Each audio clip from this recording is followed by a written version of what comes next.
Hey, sister, know the water sweet, but blood is thicker.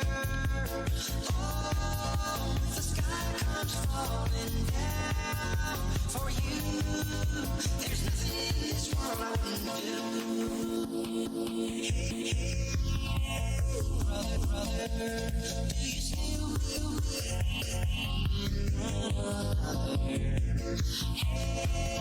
Hey, sister, do you still believe in love? I wonder.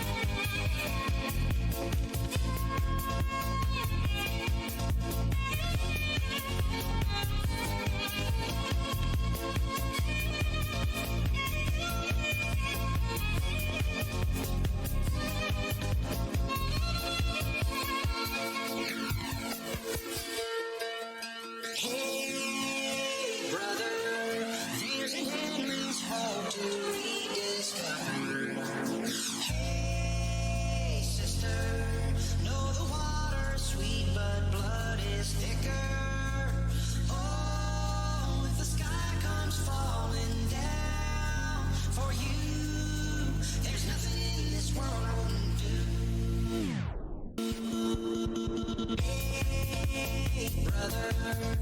There's an endless road to rediscover. Hey, sister, know the water's sweet, but blood is thicker. Oh, if the sky comes falling down for you, there's nothing in this world I wouldn't do.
Well, so is anyone there? Can you hear me? Yes. All right. Well, all right. So what was the answers?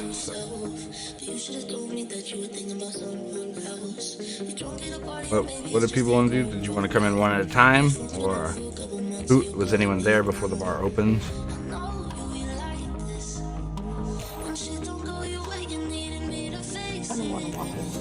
Well, you're gonna be different. Oh. For the event, the core party, the Amy, Pinky.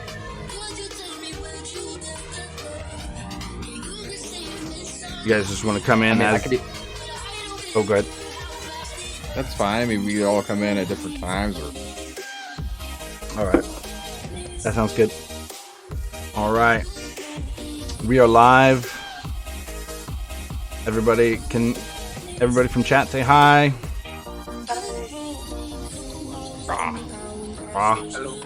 Hello.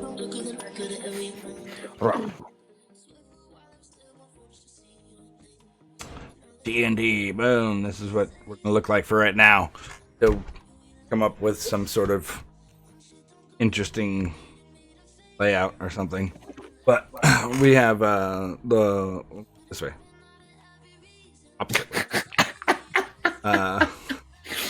We've got Death by Mr. Pink in here. We've got Blue Flavor, A Swift 1, and War Spark. Starting our D&D campaign today, called The Legends of Aratol.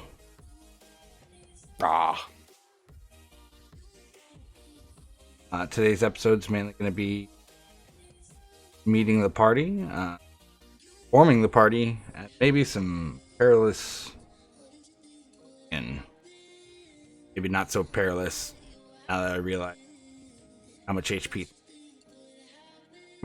Today's session might go real quick, guys. So, here's cheers to you.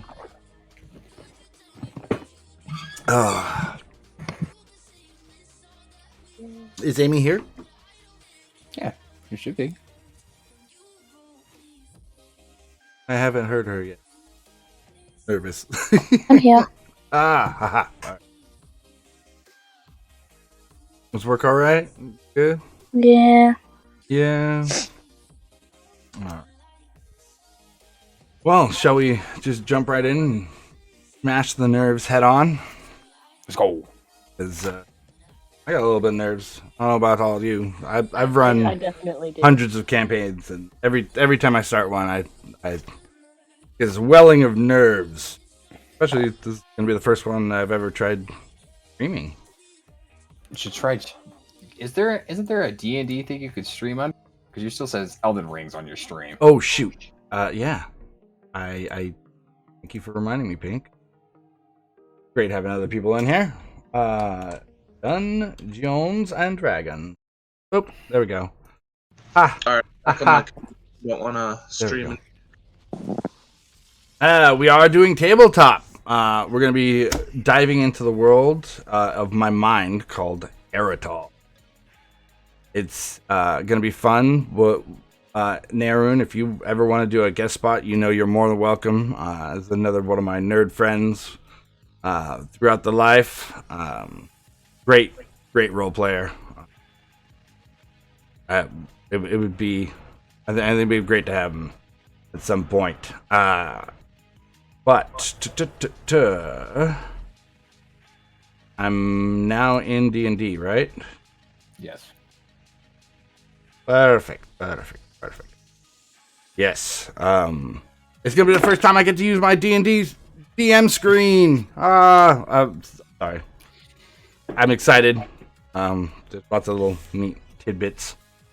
So we're gonna jump into a little bit of lore about Eritol here. Everybody who's not already in the party and not already read this. So, gotta get my voice ready here. 2,000 years ago, many rifts opened simultaneously. Chunks from many different planes appeared in a giant collision, creating a planet out of place. Each landmass fused together to create a world that would eventually become known as Aratol. From the sprawling plains and forests, to the treacherous mountain peaks and snow-covered ranges, to the deep, mysterious oceans that do cover about 50% of this planet, many different species from every different plane came to inhabit this new, strange world where new alliances and hatreds were born between creatures and humanoids. These creatures range from things such as Pokemon, and that were from a mystical world they'd once dominated, as well as things as kobolds, dragons, and aliens from magical worlds from beyond, where once they had been the top of the food chain. There are also humanoids birthed into this world, some more technologically advanced than others. We'll get to meet some throughout this campaign, I hope. One continent, more so than any, has perceived to be far in the future. With them, they brought machines, science, that others had not seen before. To protect themselves from the savageness of this world, they've closed themselves off, hidden with great care secrets of their world. Most believe this civilization is just a myth or a story they tell to their children to help them sleep at night, since most civilizations here rely on magic and metalworks to survive. This civilization is thought to believe that science and technology is something but a myth and legends, stories they hope to be true. Some have dedicated their lives to find this place. Many generations have passed, but to no avail. A few countries have formed and prosper in this new world, but many have formed and fallen throughout the 2,000 years since this new world was created.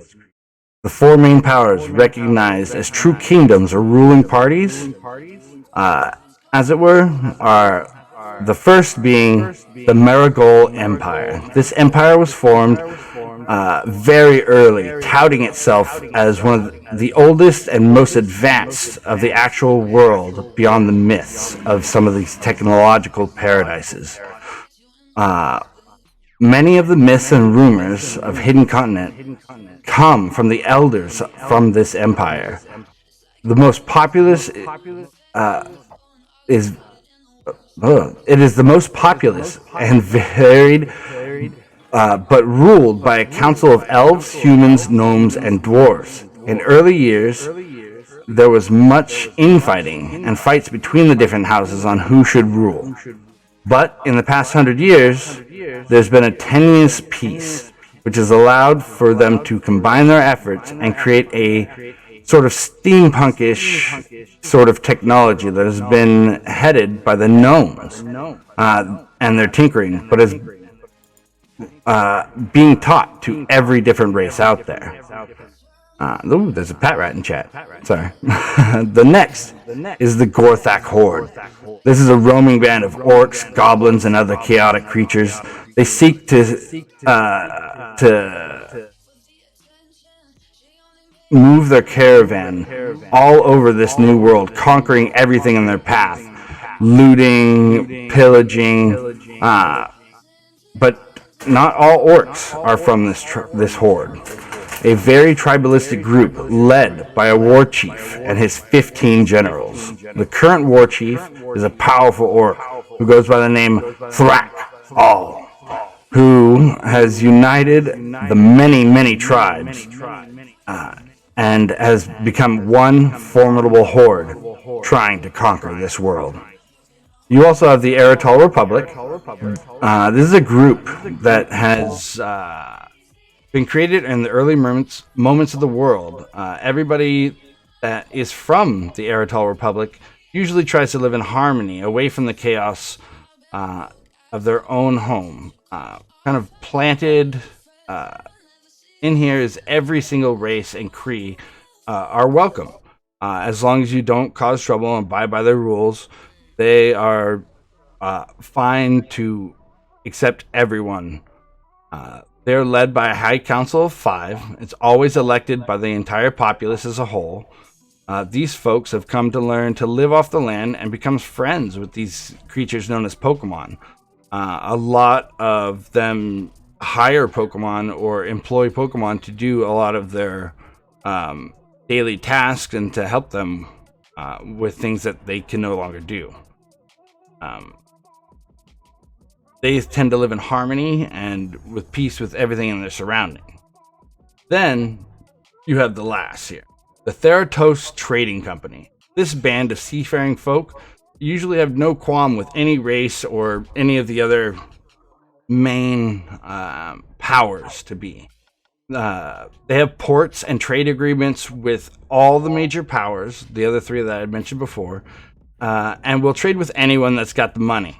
If they got the money to buy it, they don't care. They not my problem. You know what I mean? Uh, it is a conglomerate of many races and creatures that love the sea and hope to explore every inch of that vast ocean. They will essentially, in every town, they're going to have their little outpost of trading and goods and commodity that they're going to try and spread through the world and kind of try and take over the world as a commerce, if you will. So that's a little bit of backstory here. I'm sure everybody here has already read that. But are we ready to jump on in now that we got some backstory going? Sounds good. All right. We find ourselves in a pitch black room, the only source of light coming from a small brazier, the glow bouncing off the back of a tall, imposing figure, the cloak tattered and worn, looks through ages of battle. Come forth, my generals. The brazier flashes bright and then dulls once again. Now 5 figures surround the brazier, some large, some small. They're all facing the brazier with no clear view of their face. In unison, they reply. Wrong button.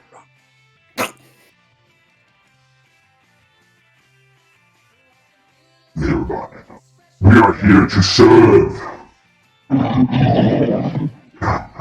It's closer. The tall figure replies, "We must find them and take what we have worked so hard to find." She leans to the side. You see one glowing yellow eye. "It has been long since we have started this quest, and none shall stand in our way." They all reply in unison. Yes, my liege. As the room turns, the dark, the smoke filling the room. You see her turn with one yellow glowing eye and one red. Everything fades as we see these glowing eyes. Start some music. Alright, stop that. Boop, boop, boop, boop, boop. Alright, we want this one. Let's see if it's coming through here.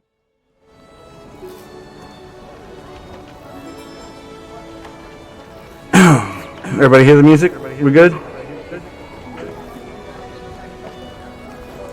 So, village and some clippity clops. Yes, I hear it. Alright. We fly through the sky, coming upon a small grove. A few days' travel from any coast. You hear some birds chirping. We pan down. From the tops of the tree, we see a few small gray pine cones. They shudder and turn. You see a pair of eyes on each one of these pine cones. They start to twitch as we start to pan down further. Down and down, we see a few pink and gray squirrels fighting over some berries. Finally, we reach the forest floor, where we join a small Bulbasaur, reaching with its vines, trying to get this berry, but it's just out of reach. Enter Almathea. Would you like to go ahead and describe your character for the guests here?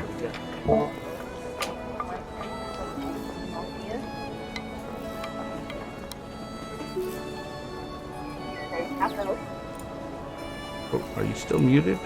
Huh? No, she's just talking lightly. Let's turn her up here. Go ahead, hon. Oh, I switched my microphone to the other ear. Okay. Yeah, my character's name is Almathea. Half elf, whose father was an elf, a wood elf, and mother was a lived here young girl.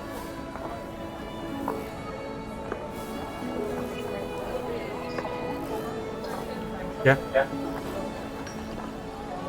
So younger, I guess. First year.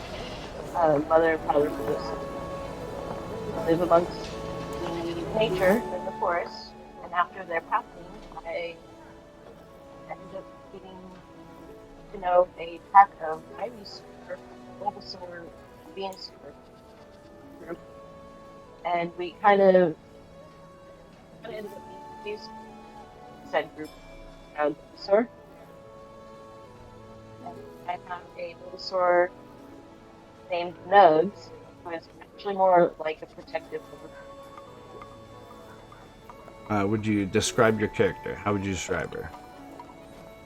How tall is she? Is she short? Is she tall? She's 4'11" and 170. Short and stout, but really cute. Here's the picture of her character here. Anything else you would like us to know about your character before we move on? Do I go ahead and say how my parents died? If you would like to let the audience know. My parents ended up dying from a dragon attack. Alright. We continue on. You see this half-elf, very fair, stout, a little stubby, with this Bulbasaur, who doesn't quite look like your normal Bulbasaur, does he? No, he actually has a purple bulb instead of a red bulb because they are actually pot Bulbasaurs. And he also has a little pot leaf that grows up out of his bulb. So, we continue on. Nugs wraps his vines around the tiny Bulba, lifting it so he can reach the berry. As it's lowered to the ground, it's so excited that it has the berries and nods, "Bulba! Bulba!" and runs off towards the center of the grove. Just a little earthquake. A little bit. Once Almathea and Nugs reach the center of the grove, they look around cautiously, before stepping in through an invisible barrier to reveal a bustling little village filled with Bulbasaur, Ivysaur, of many different colors, not just your normals. There are some red Bulbasaurs with blue bulbs, and green Bulbasaurs with purple bulbs, and every variety of color you could possibly think, as well as many other forest Pokemon, including Paris, Parasect, some Beedrills, all looking like they're working together to get this community to be its best. Then focus in on the small little forest Pokemon. An oddly yellow and sickly gray color. It seems so weak as it starts to make its way to the tallest tree. As it does, out see ginormous emerge from a large natural chasm within the roots.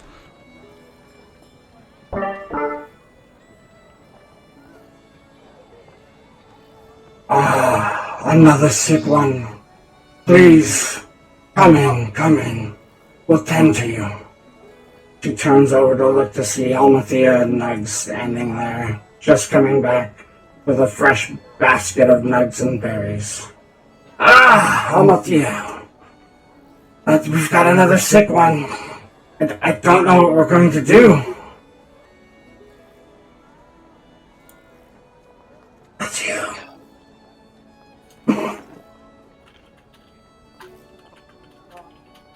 Mm-hmm. So you see this giant Venusaur that's basically been your mother since you've lived here. She is Nugs' mom.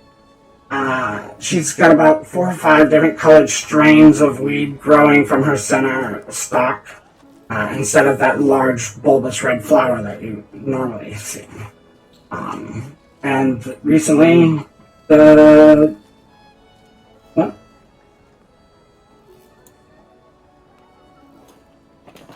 she's still the one voice. Oh, But she's basically been your mother. And now, where you've grown up, this grove is getting sick. What do you say? Everyone here is getting sick.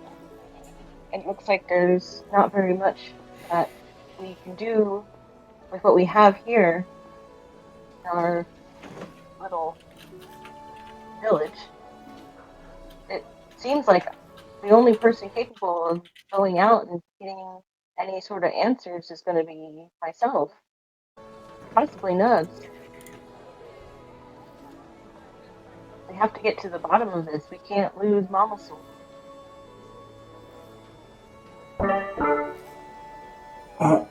all right, child. If you think it's the best, could you go and find us some help? Here's all we have of the human money. It's just what we found throughout scattered the forest. And she hands you a little bag of about 150 gold pieces as we fade off. We fade off. We fast forward about 3 days here. And we are coming upon a new village here. Let's... Whoop. Uh-oh. Do people's cameras stop? My shit. Fuck up. Uh-oh. I had to reload. Yeah, my thing froze a little bit too. I just refreshed my. Alright, I'm refreshing too. We're back in. Whoop. Alright. I need to clear chat first of all. Then back to the music. Now. Stop that. Drink water.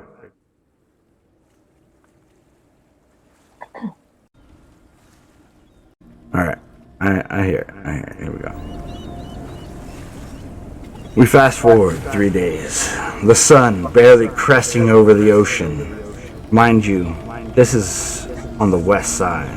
The sun is peeking up over the western ocean. Seagulls flying towards the harbor. We pan down to the harbor village. The docks bustling with crisp early morning air. The fishmongers shouting at some machoke and some burly men to unload the ship haul, as some berg might create beds of ice for the fresh catch. We follow this road, making twists and turns until we stop in front of a building. 3 stories made of brick and mortar, with a sign nestled in between 2 large spires that reads, "The Twin Spires Lounge and Inn." We slide through the doors to notice a barkeep, a small gnome with frizzled gray hair and a large bushy mustache, counting in some coins, some bronze and silver to make change for the day. He looks up and sees this very stout, short dwarf making his way down the stairs, hobbling.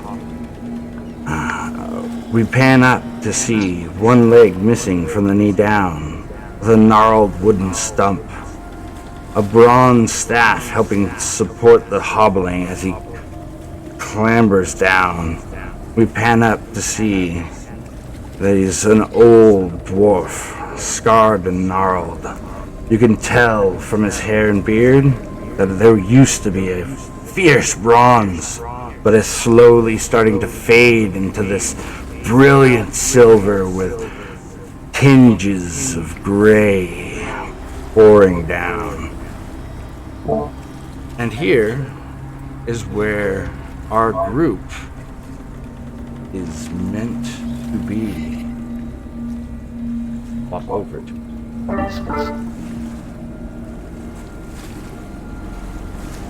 The dwarf looks over to me. The dwarf looks over to the gnome. Anybody here yet? The gnome replies, No! No one showed up yet. I'm sure they'll be here soon, sir. This dwarf hobbles on over to his normal corner table and starts to unfurl some scrolls.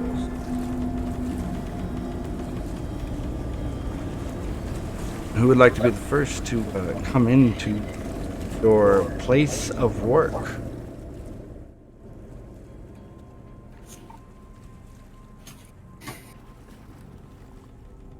Okay. Where's my thing?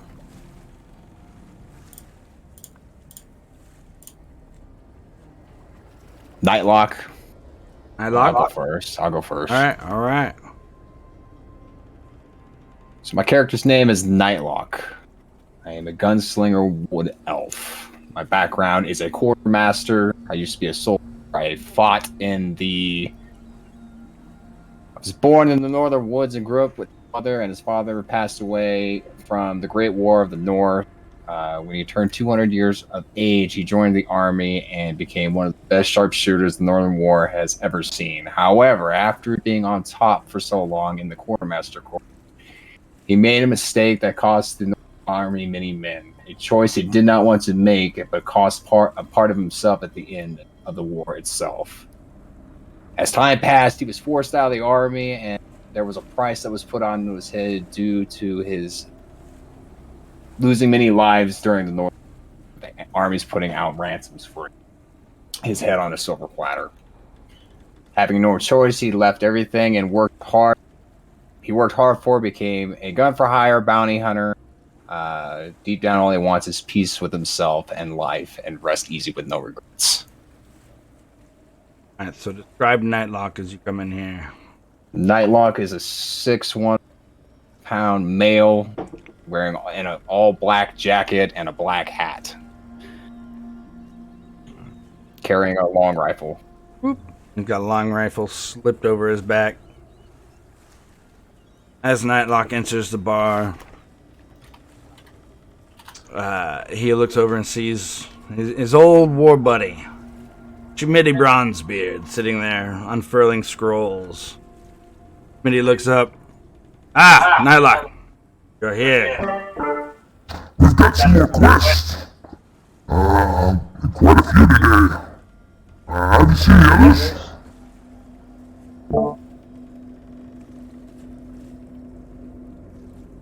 That voice tends to cut out a little. Oh, does it? Alright. So he says, hey, Nightlock, we've got quite a few quests today. Have you guys, have you seen the other guys? No, I have not. Well, grab yourself some breakfast. We'll see who else chambers in here, unless you want to start looking through these quests. I'll have some breakfast and wait for them. Alright. So you head up on over to the little bartender. Oh, well, welcome in. Back for another day of questing, are we? Yeah. What are we having today?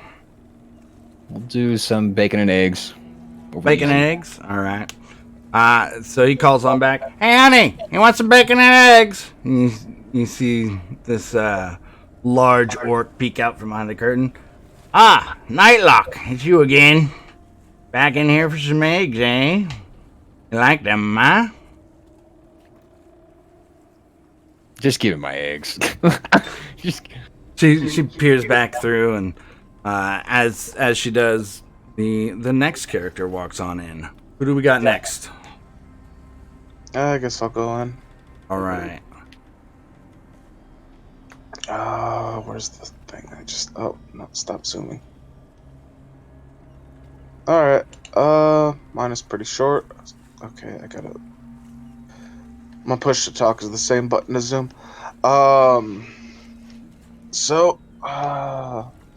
My character's name is Crust. He's formerly in the Royal Navy until he got kicked out for playing with his magic on the ship and essentially burning it down by setting a barrel on fire. Yep. And it happened to be the After- gunpowder, which the ship's captain was standing next to. He was not too thrilled about that.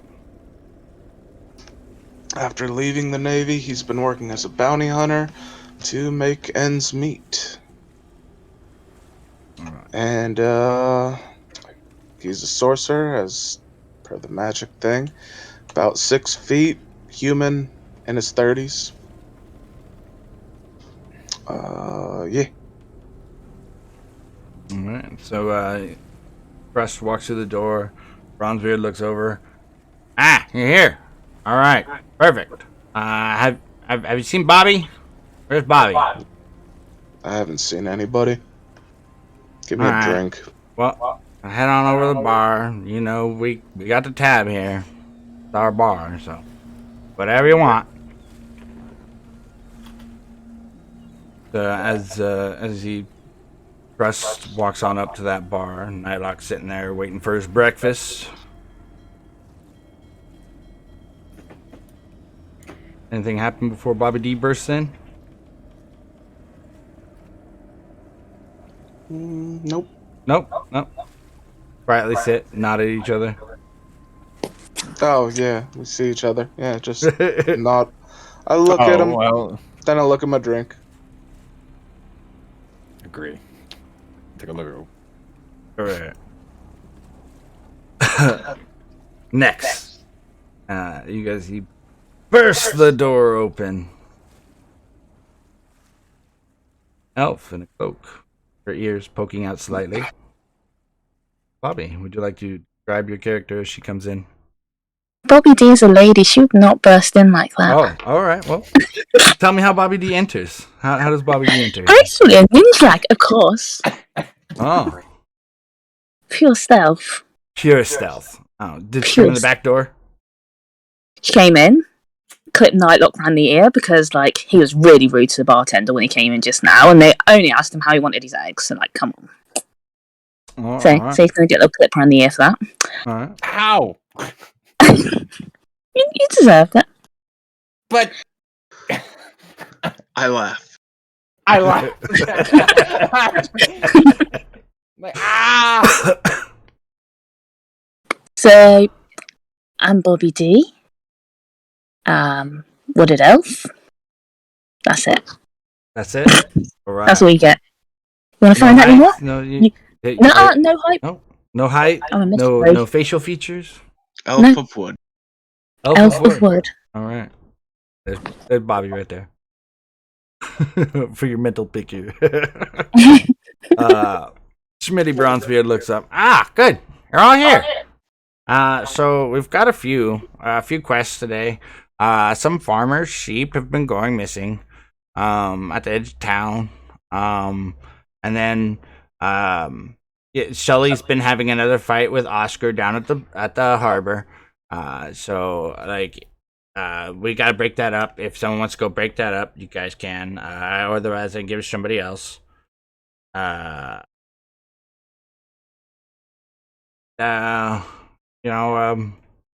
It's a pretty slow day today. So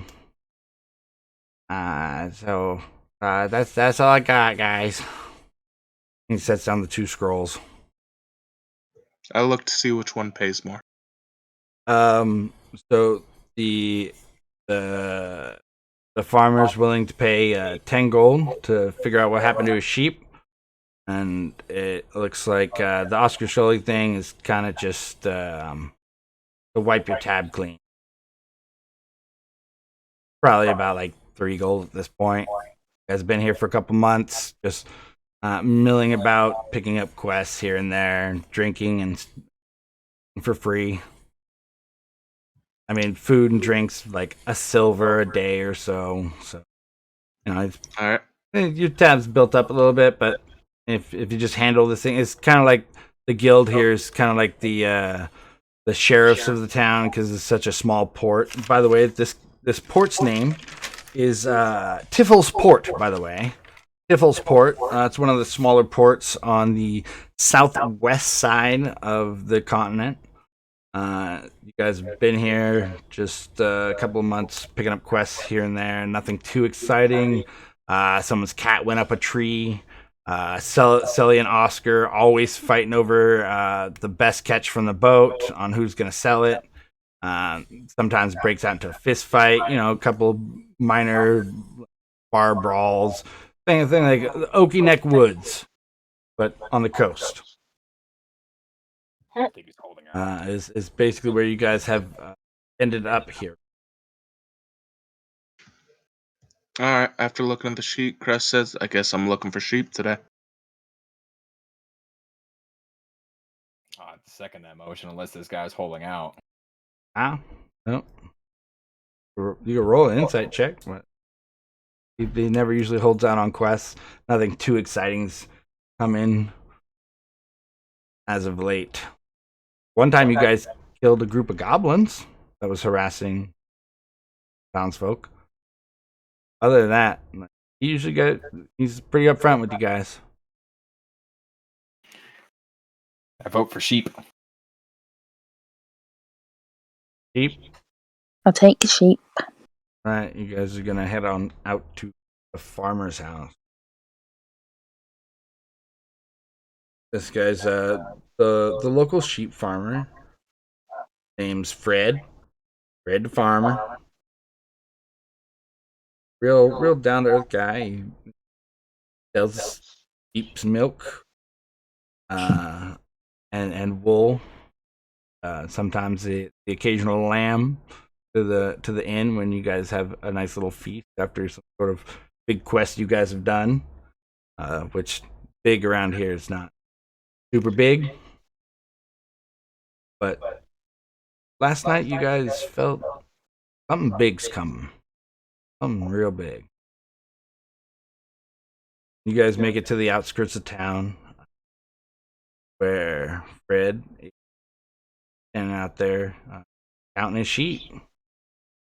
1, 2, 3, 4, 5. Hey, where'd number 6 go?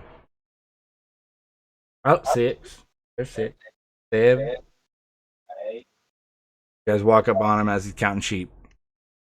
Say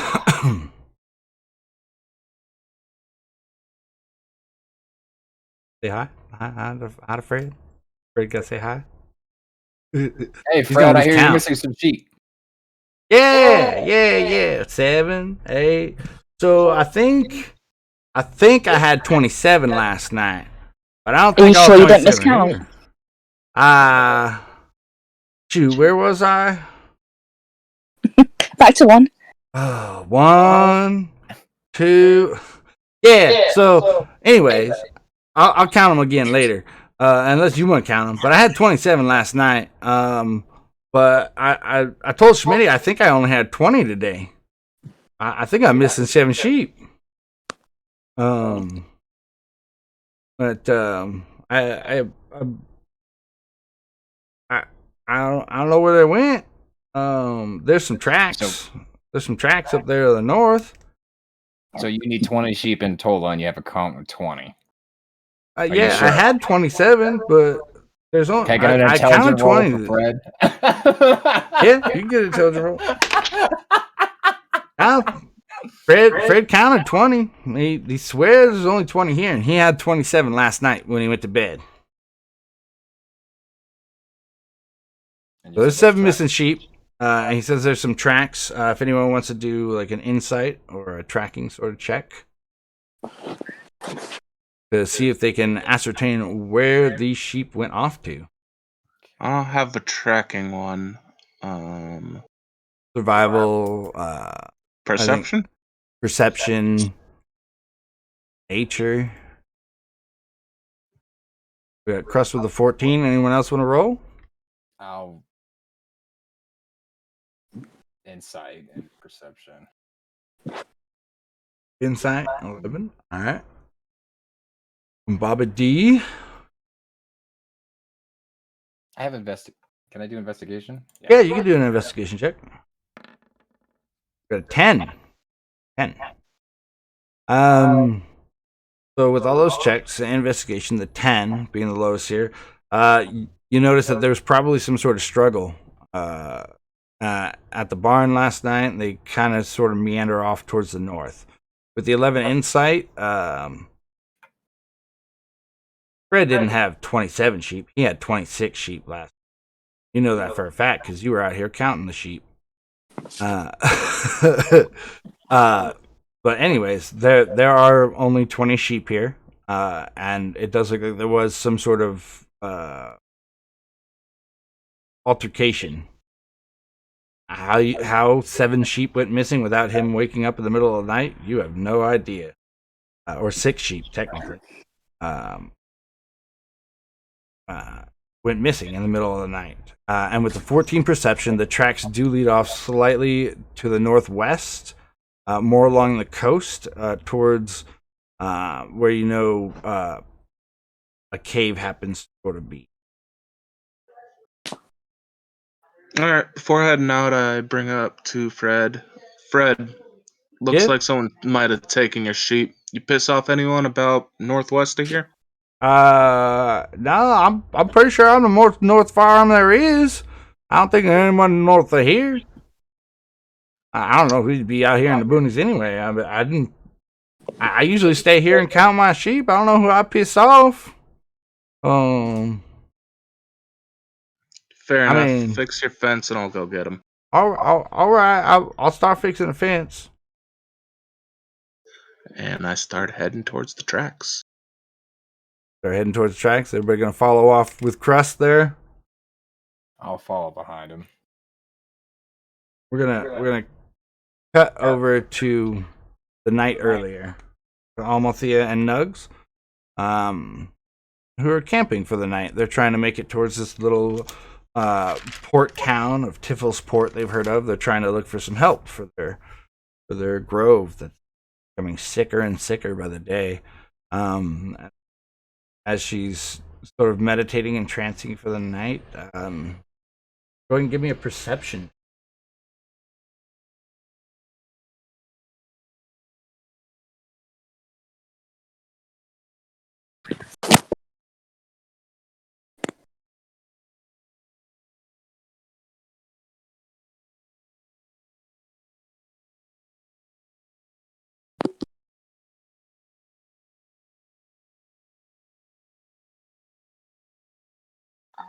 Oh, there it is.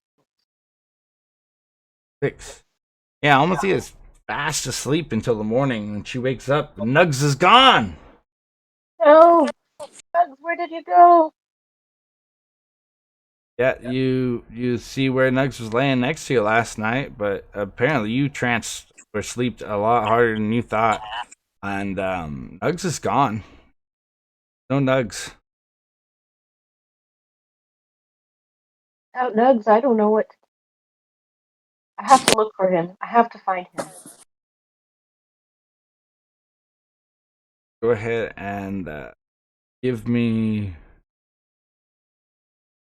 an investigation check. If you got to investigate. Or another perception to see if you can see the tracks where it went. Otherwise, you're just going to have to... Ooh, a 21 investigation. That is a nat 20. Okay. Yep, they went to the northwest. Looks to be kobold tracks. And they were carrying Nugs. Kobolds have Nugs. Not kobold. Yep, kobolds. Kobolds got Nugs. I can't go and face these kobolds on my own. I need to get Nugs back. Yeah, you need to get Nugs back. So, are you going to head towards town or are you going to head towards the kobolds? I have to head to town. Maybe see if there's someone in town who can help me find Nugs. Alright. Camera's off again. Alright, so as she starts heading back into town, you guys are heading out of town following these kobold tracks. And you guys bump into each other. This young, stout little, seems to be some sort of half wood elf, hurrying back into town, and she bumps into you guys. Is it a literal bump because Yep, she kind of... because you're in a panic. You literally ran into Crust. Pushing forwards here, following these tracks. I bump into Crust and I kind of stumble and fall because I was in such a rush and very panicky. I'm also clumsy, so I bounce off of him. I'm on the floor, sitting on my butt, kind of starting to cry a little. I need some help. Are you okay? I offer a hand to pick her up and say, watch where you're going. Thank you. Thank you for the help. Up, at least. No, I'm not okay. My brother Bulbasaur, he was kidnapped in the middle of the night by Kobolds. Kobolds. At least I believe they're kobolds. The tracks clearly show they are. They were heading up north from what I'd seen last, but I can't follow them on my own. I'm not strong enough to take on kobolds alone. Just so happens she ran into a little party of adventurers, huh? It just so happens, right? Crust, where to go in that way? Do you think we should? I look at him and then back at her. Depends. What's the worth it to you?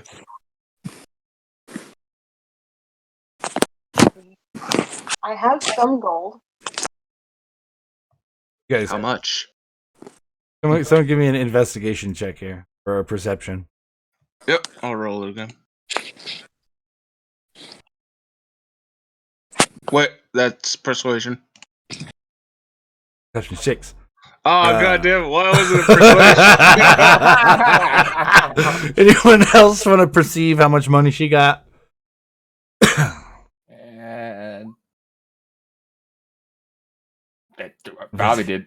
You got a pretty big pouch on her back. There's got to be some sort of gold in there.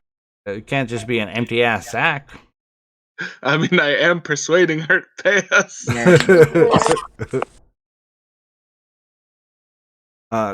Yeah, she got some money. You think she could pay probably better than Fred the farmer? So I stick to my original question. What's it worth it to you? It is worth more than what Fred's offering. You don't know Fred. You don't know Fred? You don't know Fred?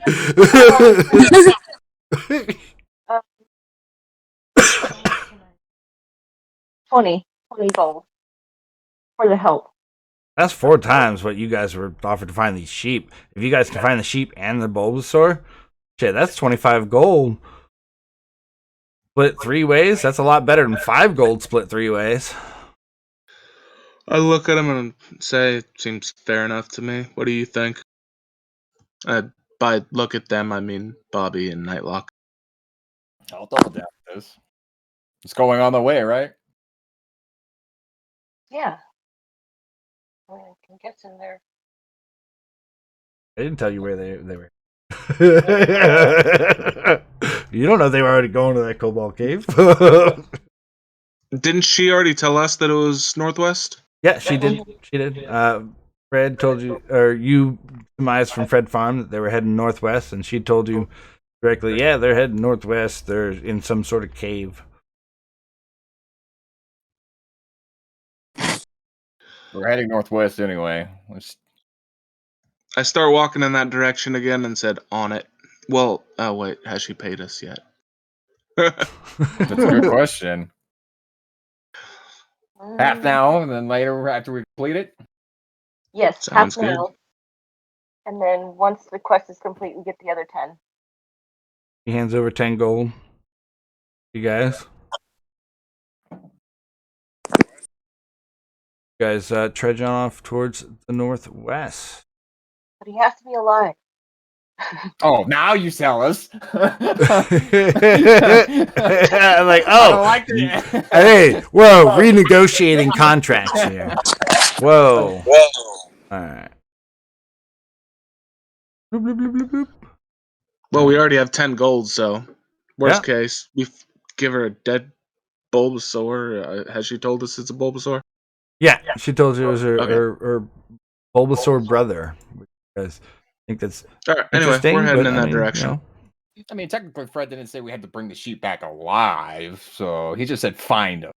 Yep. Correct. Yep. So we're She didn't say she wanted Bulbasaur alive. This So is we're true. good. On the That's road just- again. 20 and 30 gold and meat. Hell yeah! I'm in. Ah. A little tear falls out of my eye. I sniffle a little too. Okay. So Where's languages on the D&D sheet? bottom left, I think. That's inventory. It's under. Oh, I thought it was bio. No, never mind. So I remember seeing it on the character I just I remember made. seeing it.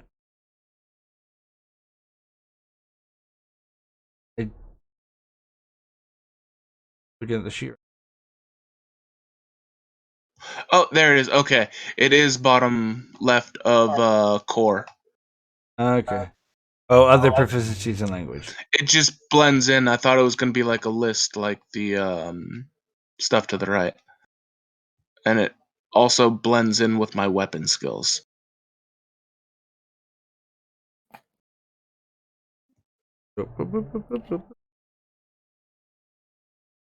Okay. So before, as you guys start heading to the northwest, someone give me a perception.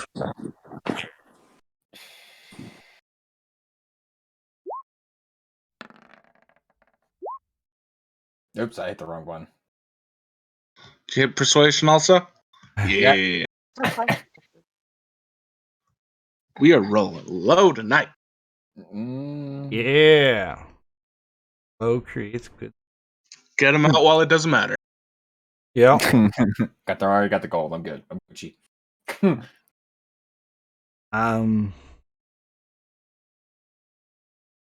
Anyone else got a perception check? Yeah, all you guys should, Okay. because you guys come upon this same beach together. Can I get a redo? Yeah, you rolled a persuasion instead of perception. It's a totally different thing.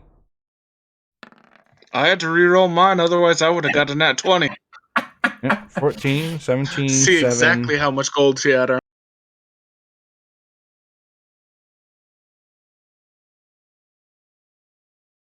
Anything, Bobby D?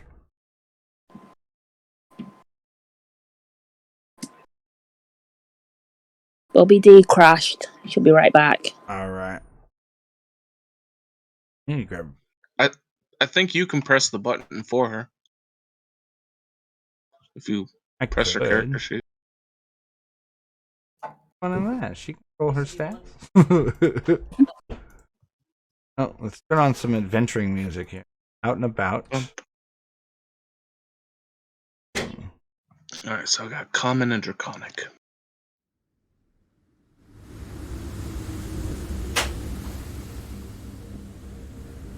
And try to intimidate me a kobold.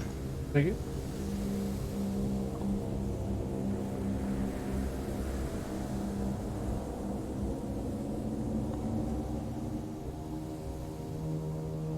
Is it working, baby? It was.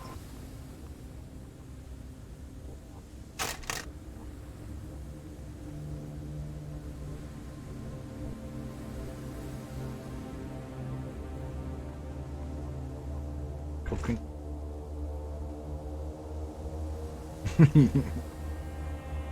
Sure. Good, I am. Becky.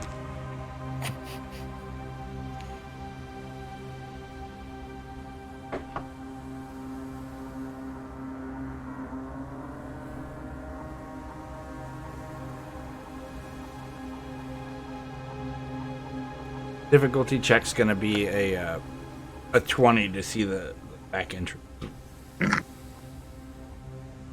Gotcha. For when she does get loaded up and if I'm not here. Otherwise, nearly you guys there. are going to be coming in from the south.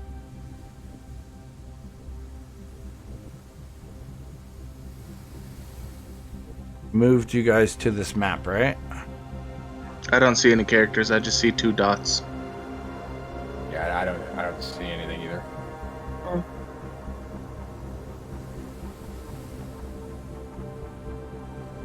Oh, I see something now. Super small. You can see a white dot. Oh, no, everything just disappeared. Oh, okay.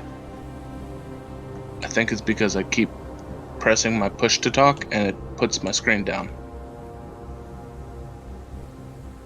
Unless she gets a 20, where are you guys going to start? 26! Hey, she got it. So, Not 20. not 20. She does notice that besides the cave that is on the beach, there's also a little hole that's kind of covered up by some shrubs on the top. That would probably lead down to about the same place. You can coalesce that, like, this goes in this way and this comes down this way. So it's got to go to the same place. With that perception, did she see if anything was nearby either entrance? So on the beach, it's kind of tucked away into a little backside cavern with some moss growing around the outside. Looks like the ocean really hasn't got up to this point, but you guys can surmise that the tracks did go to the front of the hollow there. But you do see a little worn path up along the top that looks like someone a little bit sneakier has gone in and out through that back way.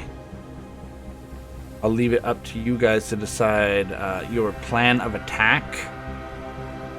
Whether you guys just want to burst in that front door or go in the back way. I'm going to smoke this cigarette real quick. Have a little bit of a player conversation.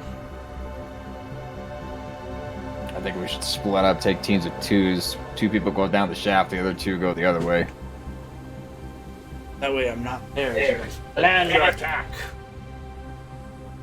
I think that's a good idea. But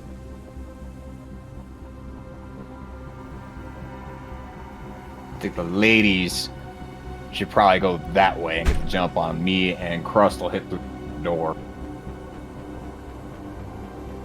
I think that's a good idea. That sounds good. Bobby, pretty stealthy, right? Yes. I think she is the same I don't as know me. that yet. I don't know that yet. I don't know nothing. Who are these people? We're just here to take your money. That's all I'm here.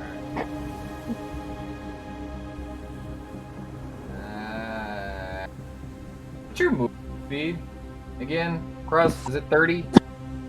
I think so. Let me see. Yeah, 30. Baby has 35 like me, and Blue is also at 30. Age? Is that age? No, speed, your movement. Oh.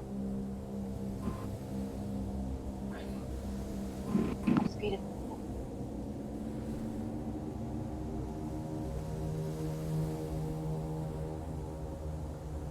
Take it.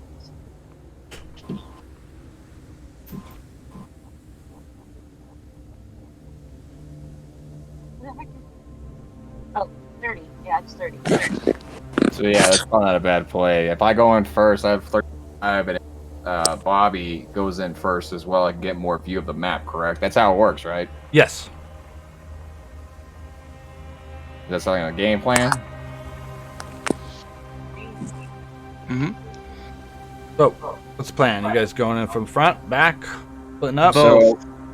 Both. So Alright. myself and Crust are gonna go through the front door, and then Bobby and Blue are gonna go through the back door, or wherever this hitch hatch is.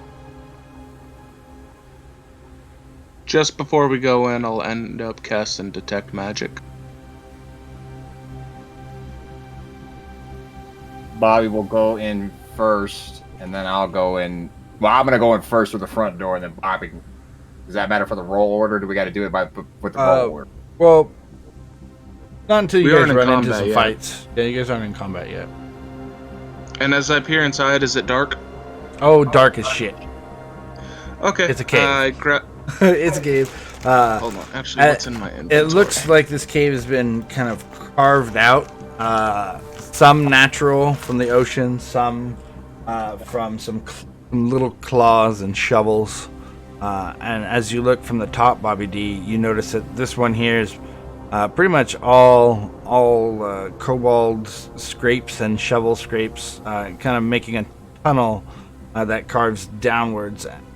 And then after about 30. What's your dark vision there, Bobby? How do I find that out? That's going to be on the bottom right of core, under all the other abilities. I think it's 60 feet. So I will.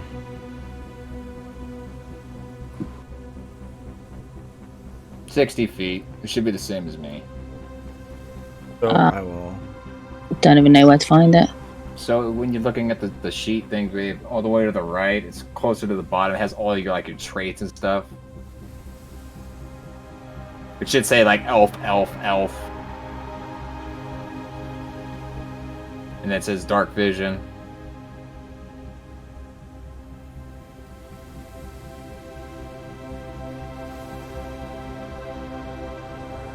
I'm pretty sure it's 60 feet because you guys are both wood elves. Correct. That's what I'm reading off of mine. Yeah. At least she knows where it is. Can't Hmm. can't find it. So on your main page thingy. Yeah, I'm on that. So when you scroll down a little bit, it should say dark vision, mass of the wild. No, I can't find that. That's what I mean. I'm on the main thing, but Are you on core, bio, or spells? There's 3 different pages of the main. cool. And the scroll down on the right, it's not there. No. It should be in red. I'm looking at it right here. You got dark vision 60. Have your character sheet up here. Boop. Right. I don't know what you just done, but it made it appear. Oh, sweet! It wasn't there. Right here.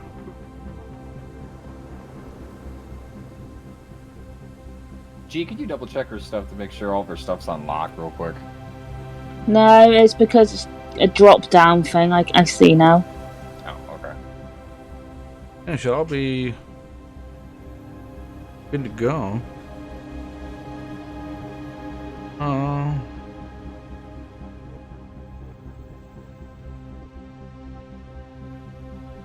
So this light feet thing, right? So that increases once I move place, right? So from the start of where I am, if I end at my 35 movement spaces, Mhm. right? So that extends it out further to an additional 60 on top of that, right? Yeah. Okay.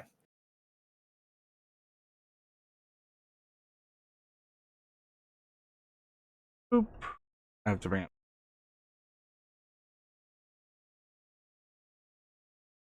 Y'all didn't see that. Lies. What? Well, I'm zoomed into my character, so. All right. So yeah, Nightlock. You see that it curves around a corner about 20 feet, and then curves to the right. And then Bobby D, you see straight down. There's a long, deep cavern. There's a Zubat hanging from the ceiling.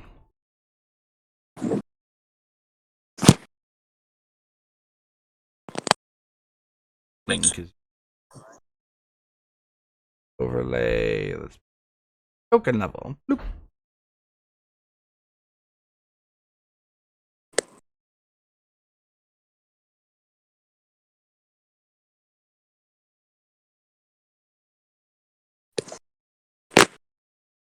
All right.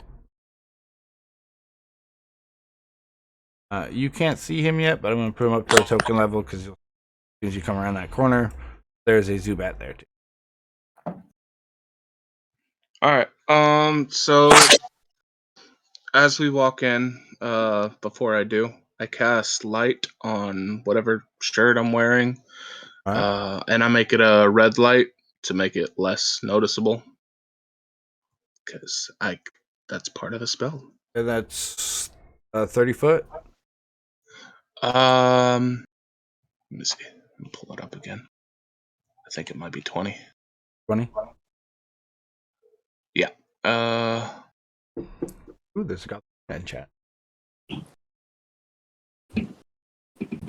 So we can see 20 feet in front of me. Well, he can see further because dark vision, but Yeah. But now you can see, and you're not in low light obscurity. Dude. Get disadvantage on perception. Darkness. Okay. So I guess we go in.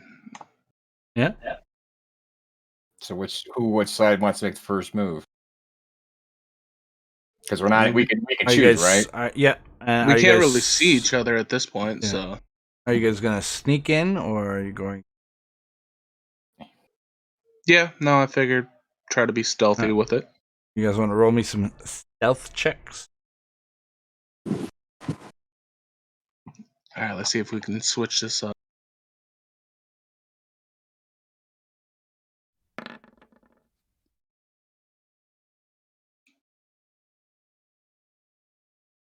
I mean, we've rolled worse. Yep. All right. So you guys all passed the DC 10. D1.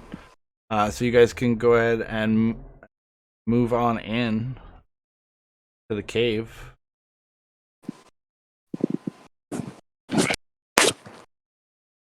Should be able to characters, right? You're gonna have to move me. I can't even get the map to load right now. All right. I can get my sheet to load and all my other stuff, but for some reason I can't get the map. As you and Almathea are creeping through this cave, you guys notice a couple of Zubats. I passed that.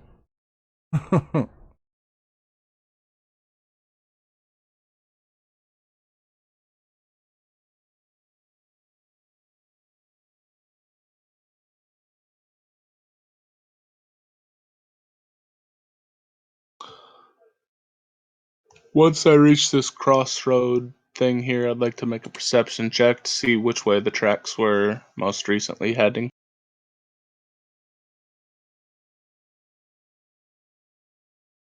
Finally, my map's loading. With a 12, it looks like straight ahead. Okay. And you guys make it past those couple of Zubats and come across what looks to be a boulder.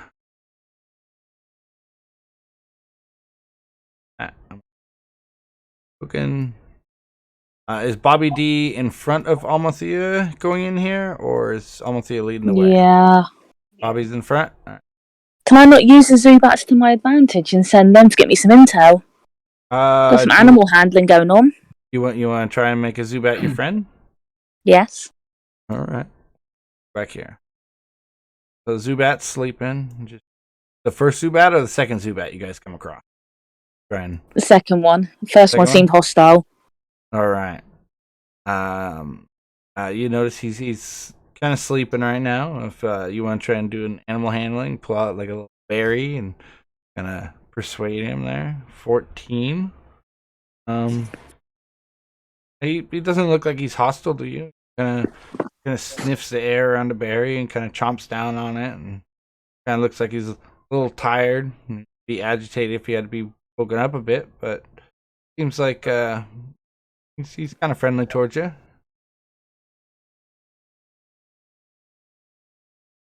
Kind of screeches.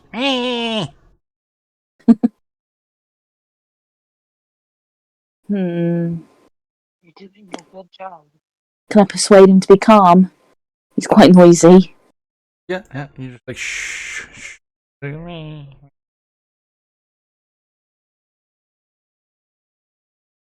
That 14 alien, you kind of realize he's got to make noise in order to see, because he doesn't have eyes. You notice he doesn't have any eyeballs. Eyeballs for the little guy. Poor Zubat.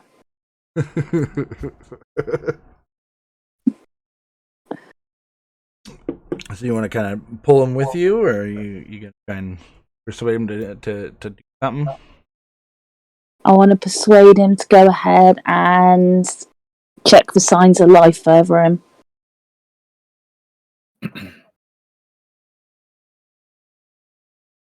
Along with you guys, you guys come across a boulder. He kind of screeches at it and kind of perches up next to it, like you can't get past it because it's almost like the boulder's blocking this hole. It's kind of a smaller hole. It looks like your tunnel is becoming less like a walkable and more like a crawl through.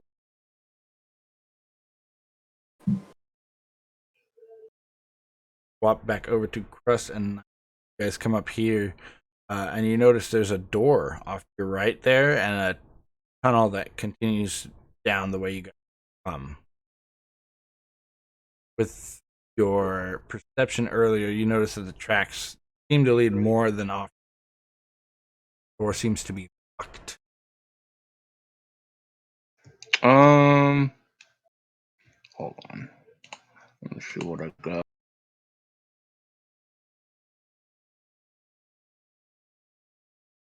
Do Tinker Tools allow me to unlock the door? That Or is would be more of locked? a thieves' tool, I would think. Okay. And I can burn it down, but we're inside a cave. Yeah, ventilation you feel is probably not great.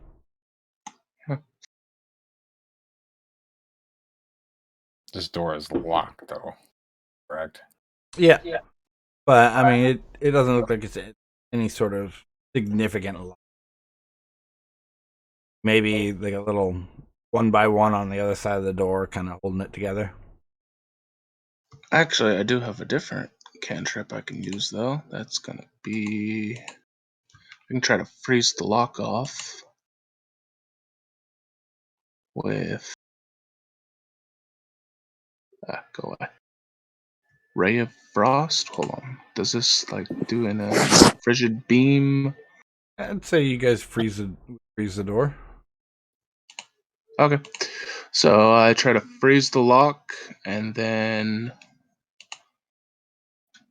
Looks like it's pretty brittle. kick it down at that point. Would that be Give me a strength check. would that be advantage because of the frozen thing? I'll say I'll make it an easier DC. Okay. Instead of advantage. Just because I have 0 strength. Well, couldn't I break it off with my strength then? Because Yeah, you could give it a shot too. Yeah, set with a 7, you kind of kick into it and you see some light cracking, but it doesn't look like you've. Oh, with a second kick there. Yeah. Yeah, you guys can bust on through that door. Boop, boop. So as we go through, I'd like to make a perception check to see if there's anything in this new room. No, or is it a hallway? It is a room. Fill that for you guys. Go ahead and when you give me the perception, I'll describe that. But we're gonna go cut back to up here. Okay. Quick, Bobby D, you notice that the Zubat has kind of stopped from this little plug here, and it's kind of screeching at it. It seems like it's not just a boulder; it might be something alive.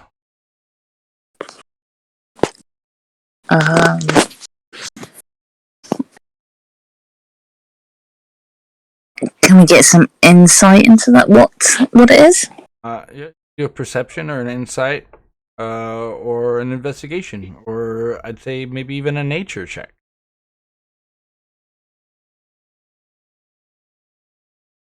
I'll take some insight, please.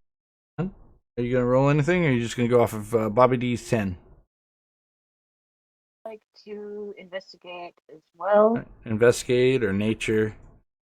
With the 10, Bobby D, you've seen these before in some of these caves around here. It's one of them living rock things people have been calling Geodude. Can he be on our side?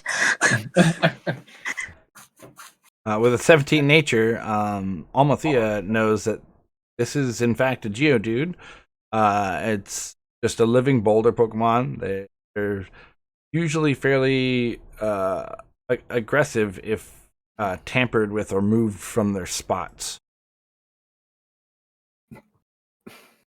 So if you want to tell Bobby D that, how do you want to relay that information that you just... So this boulder is not actually a boulder, it is a Geodude. And Geodudes are very peculiar about being moved. They don't like being moved. So we're going to have to figure out how to get past this Geodude. Can we go a different way? Do we have another path open to us?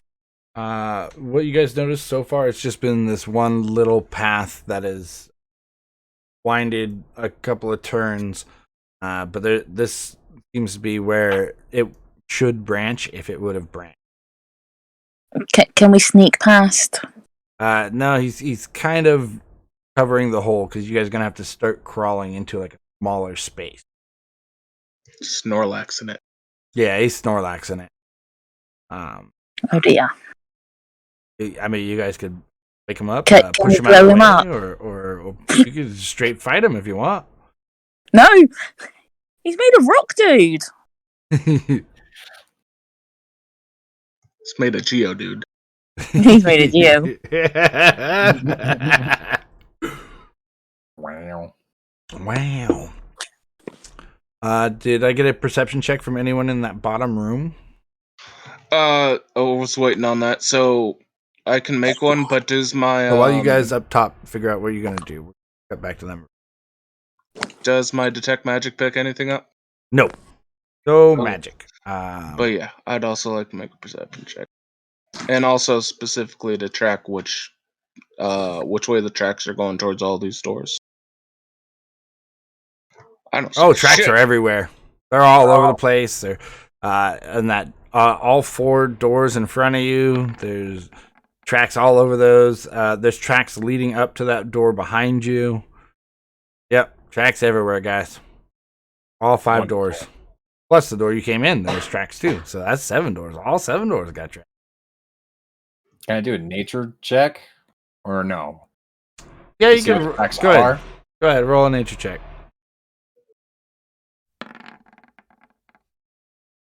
All right. So I got a couple of things I got to reveal. Token layer. Token layer. You notice that those 2 smaller caverns are actually covered by boulders, and those boulders are them Geodude things people have been seeing in caves around here recently. They've kind of just sort of taken to the rocky coast here. And there's tracks, heavy tracks leading both of those. I would like to check out the doors without that first. I'd say work the top down, even though I'm pretty sure I know what's about to happen.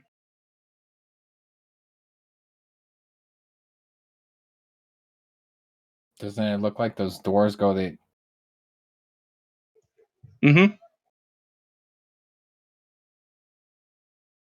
So does anything happen right here? No, you notice that's just like a little causeway. They got some little trinkets and stuff in there. Looks to be like some cave paintings of a red dragon. These kobolds probably worship this red dragon and a god. for she is a god. What kind of trinkets we talking? Things made out of straws and sticks, little effigies and dollies. Garbage. Got it. Yep, absolute garbage. Yep. That's basically like, this is like their church, and that's like where they walk through and do their prayers to their god as they cycle All through. right. Well, as I come back down here and look again at the boulder, Geodude, whatever, I'd like to make an insight check on it.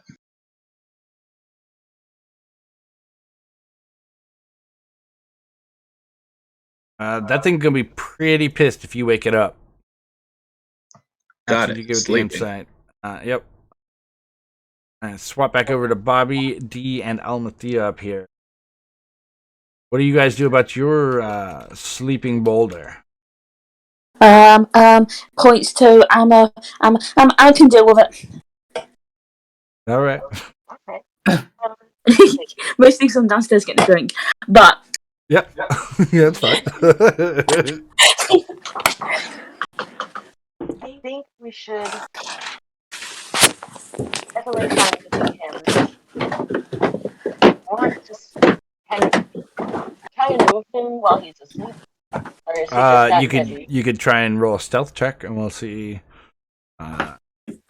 if you can do it quietly. And then I'm going to need a strength check. Push for athletics. So let's try and wake him up. All right, give me a stealth check.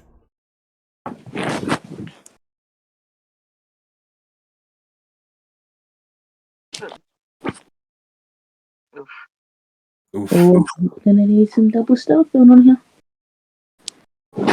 Oh, jeez. I got you covered on the stealth. Yeah. And then I'm going to need a strength check for.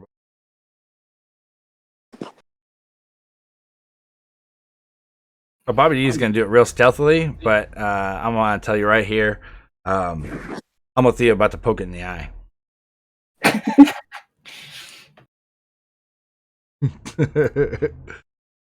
Not save, just athletics. Oh, athletics. Yeah. Oh. Uh-oh. Yeah, it's the same. You rolled the same. So you guys are able to push it. You guys like 1, 2, 3, and you guys kind of try and roll him out of the way. And as you're pushing him to roll him out of the way, you guys are doing it real quiet until Almathea, you feel kind of a squish with your thumb as your thumb goes into the eye of this Geodude as he opens his other eye and stares at you. And I'm going to need you guys to roll initiative.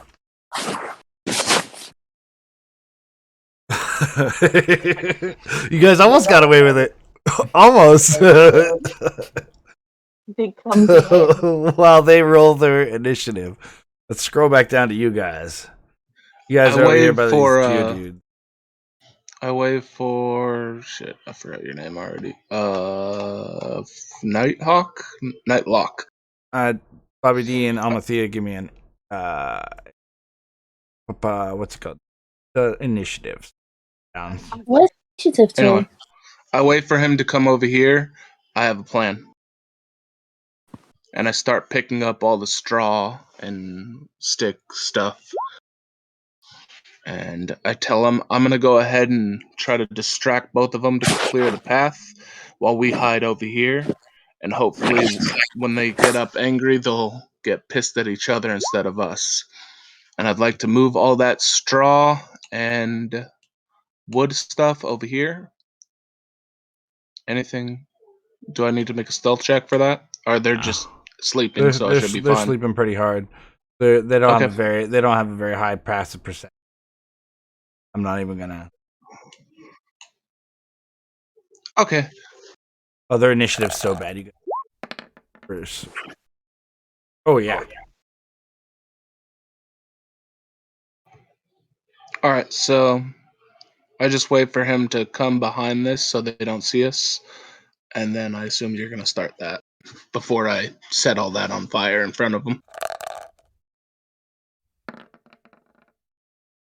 Shouldn't be too big, but it should be big enough to wake him up.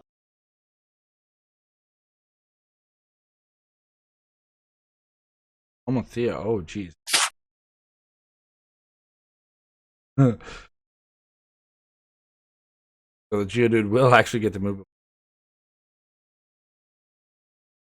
You guys are going to try and wake these guys up? Mm-hmm. But we're gonna try to conceal ourselves over here. And I'm gonna. So there's a bunch of like wood and sticks over stuff over here. Mhm. So I'd like to cast fire bolts at it to set it all on fire and wake them both up. And the second I cast it, I get back behind this I'm corner going to so roll they a can't see me. perception to see if they even notice the fire, because I don't think they're going to. Not a very perceptive bunch. Got it. What if I shoot one and then I athletically like jump behind something? I would say you would need. Well, first let's see if the fire does anything. 3. Nope, they are No. fast asleep. Fast Got it. asleep. Fire, you're burning the sticks and stuff, and doesn't seem like it's stirring them any. Anything else you want to do before we cut back up to the girls up top? I'll let them start right now. We'll think Yeah. of something. Rethink. All right. So the Geodude's gonna go first, and since Almathea poked it in the eye, it's gonna try and hit Almathea here. 18. Does an 18 hit? I believe it does. I believe Almathea has a 13. Yes. Hits. 4 damage. So it slams its fist right into Almathea, who's still got a finger in its eye, trying to push her back out of its eyes. It kind of blinks like, Geodude. And then we move on to Bobby. I'm just sneaking past. I've got the stealth on my side. It's distracted with Almathea now, so. You gotta sneak past. Bobby's gone. I mean, I've got no loyalty to her. We just met her. Yep, that's true. Wow, she's gone. give me a stealth with advantage there. So basically, roll stealth twice, and then you can move your full complement of, I think it's 30 feet, 35, 35, right? And then you'll notice that behind the Geodude, there's a path to your left and a path straight ahead.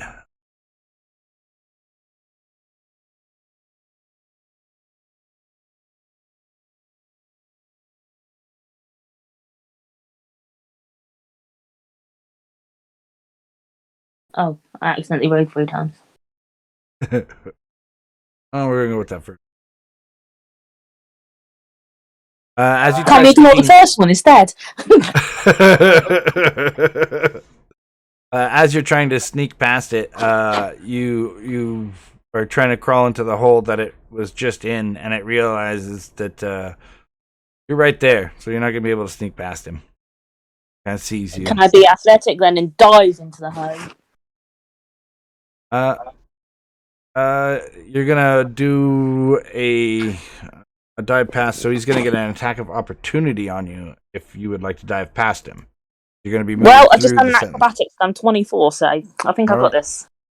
All right.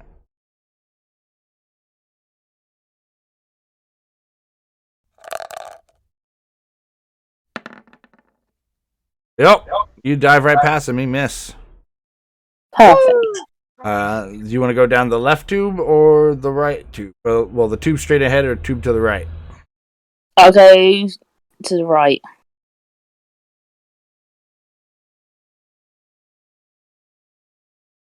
Five.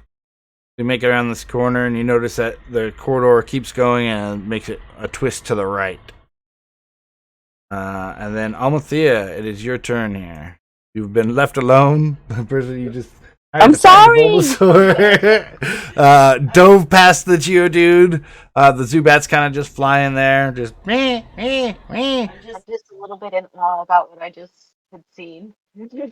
Like, wow, just dive down that hole. That was pretty. That was a pretty good one. I think I still have my hand in Geodude's eye, so I think I want to try and jam my finger a little further into his eye and blind him.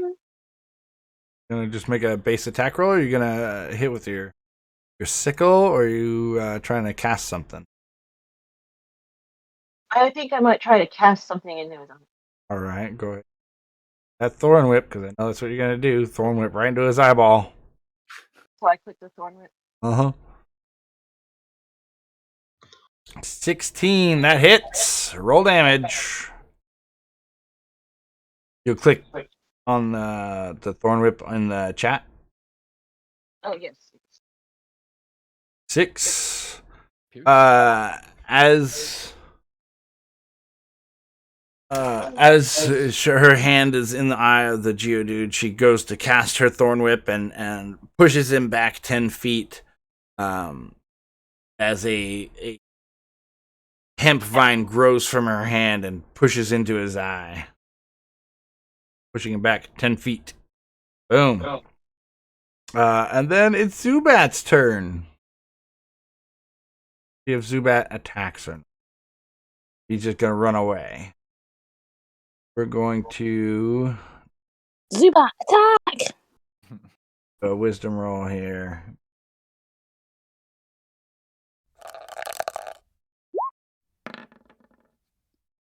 Yeah, Zubat running.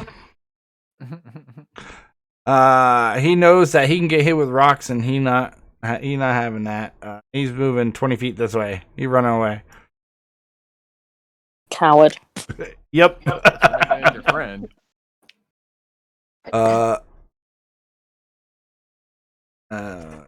Then it rolls it back around to Geodude's initiative. Geodude has a speed of 20, so he can move back up right into your face there, and he's going to try and hit you with a tackle. 19. 19 hits. 4 damage. Bringing Almothea to almost half her health. No! Why is then Boo it's- always dying? It's Bobby D's turn. What's Bobby D doing? She heard the Zubat screech and run away, and Geodude cry out in pain. And then Almothea get punched in the face, and you keep moving down that corridor. I'm carrying on down that corridor. I'm not risking it. There's a lot of noise behind me. 5, 10, 15, 20, 25, 30, 35. Oh, and a goddamn car alarm.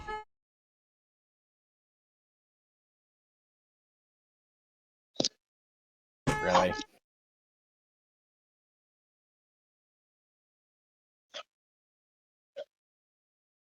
Oh, it's still so loud. Shutting the window did absolutely nothing. It's literally a car in front of my house. Awesome. Oh, love it. So yeah, you turn that corner and you notice that it goes down another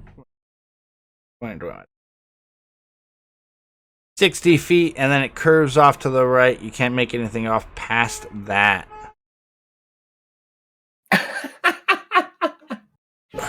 Almothea, your turn.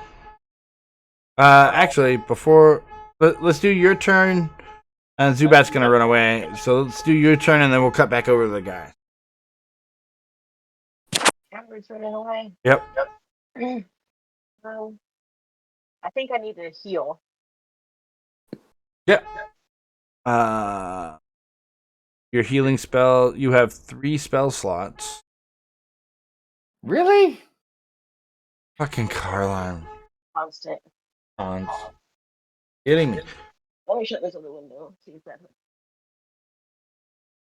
Real life technical problems.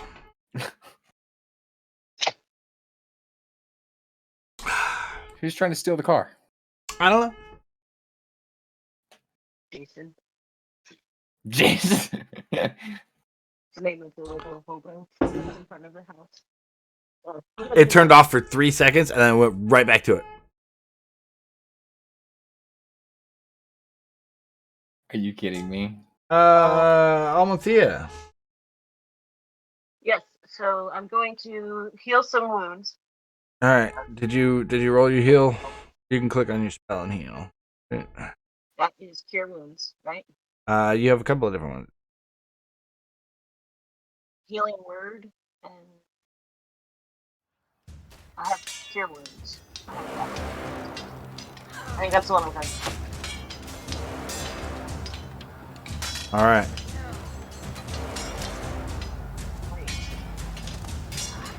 I ask you what level you're going to cast it at. You're going to say first level, and then you're going to roll your dice. Tell you how much you heal. 9. She heals 9. Bringing you back up to full health. Look at that. Die. So now that I'm at full health, is there a possibility of doing some... You still have a move action and a bonus action. Because that counts as your regular action. So usually you get a move, an action, and a bonus action in the combat. So I want to... I think I want to do Circle of Seeds. Yeah, that's your bonus action. You can do that. Go ahead and roll. Go ahead and click Circle of Seeds, and I believe I have to do a Constitution. You did 1 damage with it. Yeah, I have to do a Constitution save.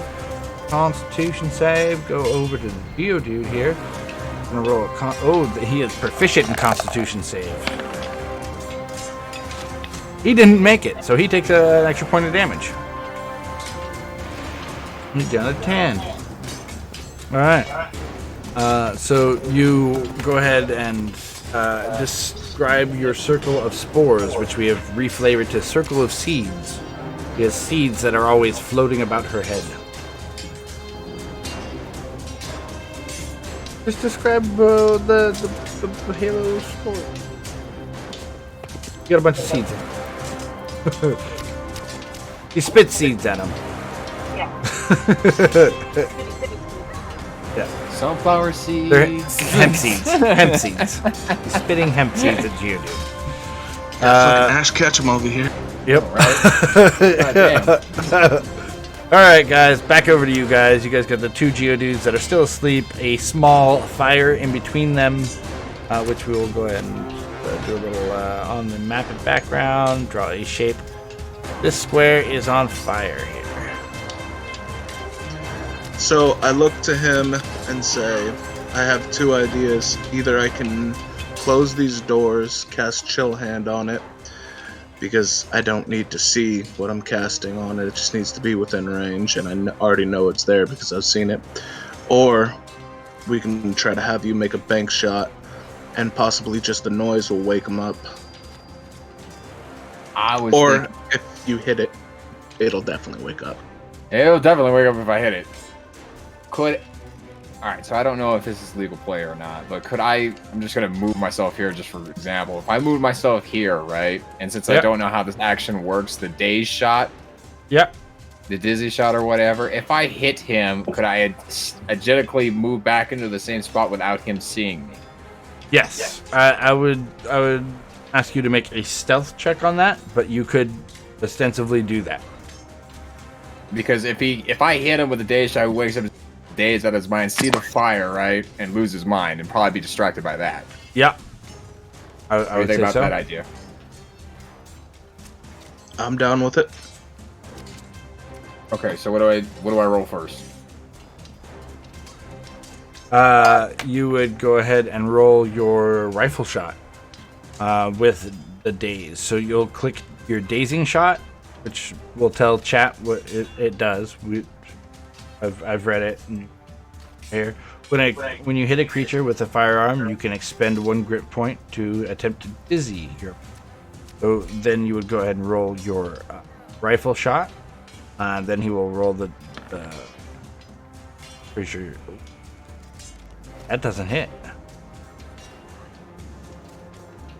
Okay. With a +2. Damn, that's a. Oh, I'm sorry. Okay, so it, you. it bounces off the wall. I don't think he's going to, because it missed him. I don't think he's going to wake up here. He doesn't have a very good perception. Just some fucking deep sleepers can't hear a gunshot. Ricochet by his face. Oh yeah, he noticed it. This guy noticed it. What about the other one? The other one noticed it. Let's see here. Well, I mean, they have a literal 0 to their perception. Oh, they both notice it. They both wake up, and I'm going to need you guys to roll initiative as well. And then we can shove you into the already budding initiative. I gotta roll these guys' initiative twice here. Got a 19. Just gonna be up killing there. it on these rolls today. Jesus Christ. Oh, and that guy's a 3. Rust will go before Bobby. Great, I go first even though Nightlock. I'm hidden and kind of don't want to do anything yet. Nightlock will go in between Bobby and Almathea. But this first Geodude is going to move 5, 10, 15 and hit. Try and attempt to hit Nightlock here with a tackle. The fire does nothing. It's bullshit. 15. That hits. For 3 damage. It lightly slaps you on the face. Awesome. Then that one doesn't get to move till way later. Now we move back up to the top here, to the top. Dude. It's gonna try and slap you there, hon. 8. It missed. It goes to swipe at you and completely smacks into the wall and doesn't hit you. Bobby, we are right up here on to Rust. Rust. Your turn. Can an intimidation check count as a bonus action, or would that be the action? It would be considered a free action if you're gonna try and talk to him. I don't know if he's gonna. Oh well, it would be understand you. intimidation. It'd be less talking, more just trying to scare him off. All right. But Give me an intimidation check and tell me what you do. I ready a firebolt in my hand, yell at him, trying to get him to run away. Just a loud roar. All right, give me a flat intimidation roll.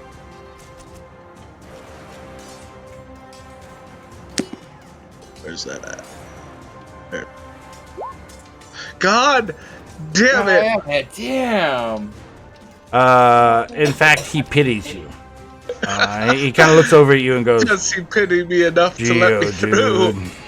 Geodude. What else do you do on your turn here? You gotta have move action, you got bonus action, you got your attack action. Jesus, hopefully all those will let me attack. Alright, so I got 30 feet I can move. If I go through this way, he can attack me or no? Only if you leave a threatened area. If you try and pass through him or around him, you'll get Does an this attack count of as opportunity. passing through him if I pass through this square right here? No, that would be approaching. Okay. That would be approaching. Alright, so 1, 2, 3, 4, 5, and that's pretty much all I can move. So from there, I've already basically ready to firebolt in my hand, so I'll cast that at the target. Alright, cast that firebolt. Yes. Oh, that is a miss. It wildly flies by his face. They're fucking rocks, people. As you cast this firebolt, it slings over Nightlock's shoulder, whizzing past his hair, and over the top of the Geodude, who's kind of floating about Nightlock's midsection, and kind of flies over his head, hits the wall there behind. As Geodude kind of just looks up at you and goes, Geo? Nightlock is Geo. Next, Bobby D. What's Bobby D doing? We are still in that cavern, Bobby D. Yo. Can I crawl a little bit further out? Like how close out of here can I get? You can get about almost to that corner that you saw that was 60 feet in front of you. I guess I'm going to that corner and then I'll do a perception check to see what else I can see.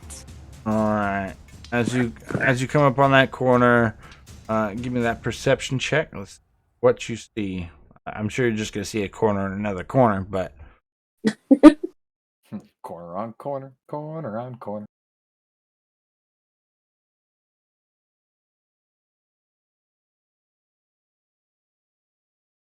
Wow. Well, Jesus Christ. Yeah. You see corners. That's where our rolls are. Well, that's good to know. You see corners. Great. There's not much more I can do. Yeah, it looks like this winds and winds back. It looks like you're heading. It feels from Bobby D's perspective that you're heading almost back towards that front cave entrance. So you're gonna either eventually pop up next to the guys in the front, or you're gonna come up behind these guys. This is a ridiculously long tunnel. It is a really long tunnel. My bad. What next turn? I'm gonna have you do another perception check because there is a secret door right here. I don't know if you're watching the stream right here, but I am. Right here, you're gonna be doing a perception check on this corner right here to see if you see this hidden door. Okay. Can I use that 25 perception that I just rolled, please? Can I carry it over? Yeah, we'll carry that over. You will see the door on your next turn. I need to get out of this tunnel. Yep. You will see that tunnel. Next, we're gonna go back over to Nightlock. Nightlock, you got a Geodude sitting right in front of you. Okay, I am gonna move. He's kind of mad. He's been hit, or he was missed by a firebolt. He has been woken up. I'm gonna move back here. Leaving the immediate squares around him, you're gonna invoke a. Oh wait, no, I can't. Oh, dude, well, I'm already. I mean, he doesn't have a very good to hit. It's only a +2. No, maybe not. Maybe You not. got a pretty good AC. I mean, I'm gonna smack him in the face. Where's my? You smack him in the face. I'm gonna smack him in the face. I'm gonna You hit smack him him with in the face. The axe, or you gonna shoot him with the gun? I'm gonna hit him with my hand. Hand axe? No. All right, roll that hand axe. That hits. Finally, roll that damage. God. Roll that damage. Woo. I mean, you're hitting a rock. I mean, it makes sense. Sorta. He's down to 12 HP though, at least. I mean, isn't a hand axe a D6 anyway? So that'd be pretty much it, right? Yeah, he gets a +5. Oh, got it. So I mean, it's pretty weak damage compared to what Nightlock does normally with a hand axe.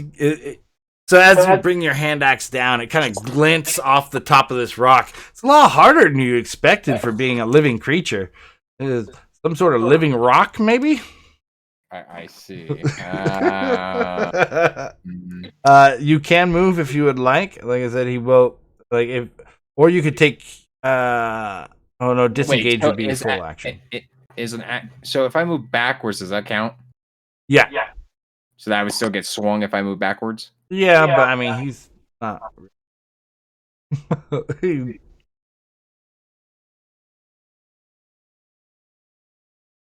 Screw it. I'm gonna move over here. I'll take the initial roll. If he hits me, he hits me. 10. He misses. Ah! As you leave, he swipes at you, but it looks like maybe you caused a concussion when you hit him over the top of the head with the axe. That That's Almathea, back up to you. You got this Geodude right in front of you. He's looking real hurt. Well, the last time I heard he had missed me and Yep. he got stuck in the wall. Yep. So he is stuck in the wall and I want to move past him and get into that hole. He's going to try and swing at you if you try and pass by him, though. Okay. You going to try and sneak past him? So, yeah, I'm going to try and sneak past him. Right? Yeah, he misses. He whiffs. So you can go ahead and move your full complement of 30 feet. 10. I don't know which way she went. You. I Go ahead. really don't know. Oh no! Go ahead and roll perception. See if you clocked it when she ran past.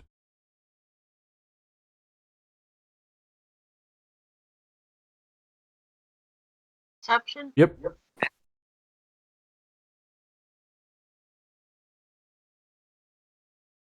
14. She went to the left. She went down that tunnel instead of going straight. Should I follow her? Because at least it'd be two of us. Yep. And you assume with your nature check from way earlier that the Geodude could never catch you guys at his as slow as he is if you guys try and run away from him.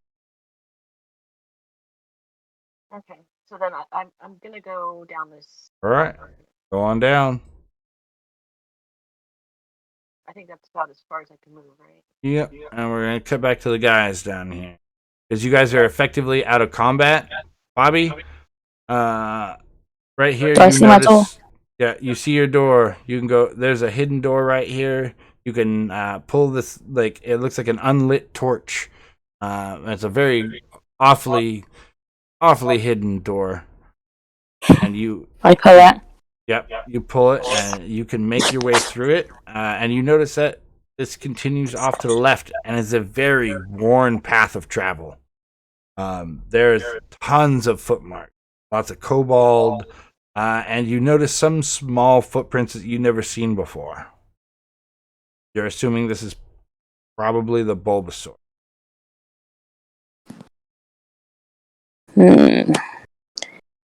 Can I have an investigation to make sure it is the Bulbasaur? Yes.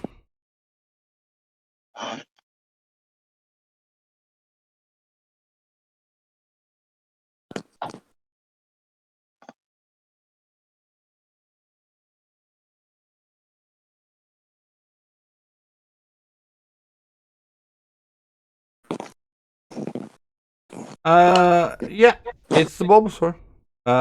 You notice that these are typically Bulbasaur tracks. You just made the DC. It was 10. Okay, can I follow them? Yes. And we'll give you 5, Stealthily? 10, 20, 25, 30, 35 feet. Yeah, you make it around this corner. You notice it's just winding. It's just a winding single chasm. You assume you are hot on the tracks of the Bulbasaur, which you are. You are going to be coming up on... yep, you are moving stealthily. Nothing Nice. super sneaky. Nothing is going to ambush you.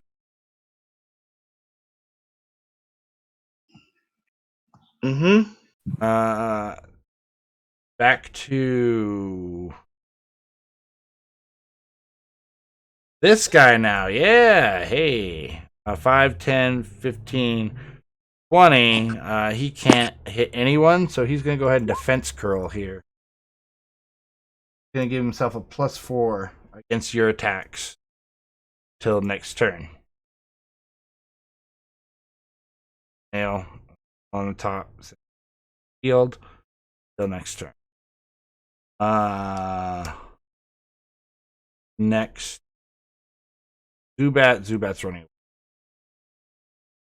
Back over to the top. This Bulbasaur. 20. You were the latest person to hit it, right? Nightlock. Mm-hmm. Coming after you with a tackle. Was a 13 hit. No, it misses. He goes to swing at you, and you artfully dodge out of the way, just missing his fist. That goes back to this Geodude. He's going to try and follow, but he's not going to make headway. Almathea, I'm assuming you're just following these tracks, right? You make it about halfway down this corridor. Back to Bobby D. You're just following these Bulbasaur tracks. 1, 2, 5, 6. Yes. So you're winding around. We'll say you come up to this. You notice that the Bulbasaur tracks go off to the right, but you notice ahead that there's one of those little caverns, that one of those little holes you saw before with the Geodudes. Like there was a Geodude kind of blocking that way. 5, 10. You see a Geodude and Nightlock. You see Nightlock, your companion, is fighting up close with a Geodude, right up in his grill. Normally, you know that Nightlock likes to stay in the back and kind of just take shots at things, but something's right up in his face. I'm Straight ahead there, and off to the right is where you see those Bulbasaur tracks lead up and off to the right. Are you going to take a shot? Take a shot at a giant rock. I'm going to get hurt. It's pretty far away right now. Pretty far away. Okay, I'll take a shot. All right, go The ahead. end of the day, when you aggro on Nightlock a bit more, so. Yeah, cool. Just take all 23 hits. Roll damage. Go ahead and click longbow in chat there. 11 damage. He's hurt real bad. He hurt real bad right now. He got 1 HP. He on death's door. So as you went to go pull your bow back, you feel this tingle of energy come through you as the arrow leashes from your bow and just buries itself all the way up to the fletching inside this Geodude. You didn't know you could shoot an arrow into a rock, but sure enough, you did it. Then we go to Nightlock. As you're fighting this Geodude, isn't it? Crush was supposed to be before Bobby. My bad. Yeah, I was wondering Go when ahead, Crest. she did that. My bad. Sorry. I'll go after. She did damage. I'll take it. You were supposed to go before Bobby. I have it right sitting on the sheet right in front of me, literally. Thank you. Make sure you close down the door behind you. Love you. So, so it'll be Crust and then Night and then Almathea. I'll go ahead and cast. This guy, for some reason, these guys are both showing the same HP. This guy is at full. I'll cast Ray of Frost at it. Ray of Frost is 30 or is it 120? They're all like way long. It's 100 something. Hold on. It's actually 60 feet. I am within 60 feet, right? 5, 10, 15. Yep, you're 25 feet away from that Geodude, 30 feet away from that Geodude.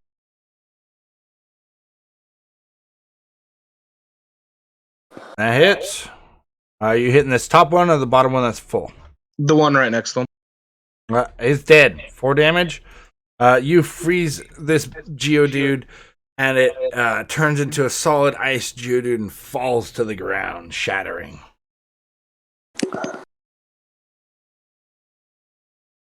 yay! Boop. He's gone. No, it's not. You still have your move and bonus action, I believe. Sure, I'll move. And I'll say you noticed the arrow come from that first hallway. I'm not doing anything. You noticed that. I'll take movement, but no bonus action. All right. Now Nightlock and Almathea. Oh, Nightlock, this Geodude that was in front of you, and you saw an arrow come and shoot into its back, and it turned to ice and fall to the ground and shatter right in front of you. And this other one kind of is curled up on itself, like it's trying to defend itself from an attack.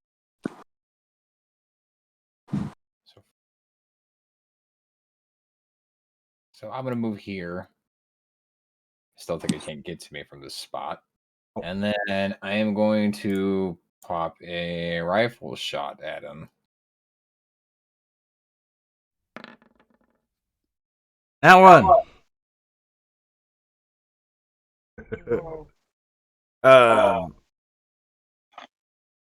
So we're at the beginning of the campaign. So usually nat ones usually are catastrophic failures for my campaigns. We're gonna be nice right here. We're just gonna say nothing's behind it. we're gonna say as you pull up your gun, you go to shoot, and somehow as it pulls back, the strap breaks, and it kind of flies off your shoulder and falls next to you. You're gonna have to use your action to pick it up, or your bonus action at least, to pick it up with your sleight of hand on your next turn. And as the shot wings way wide to the right, you knew you should have got that new strap from the leather yesterday. It was on order. You forgot to pick it up this morning on your way to the inn and tavern. I am a turn. It's fucking ridiculous. So far, in both sessions, we have learned that the sniper's not so much a sniper. So much for the best sharpshooter in the army. Says more about the army. Airborne. We are going. All right. Fucking stormtroopers over there. Hey,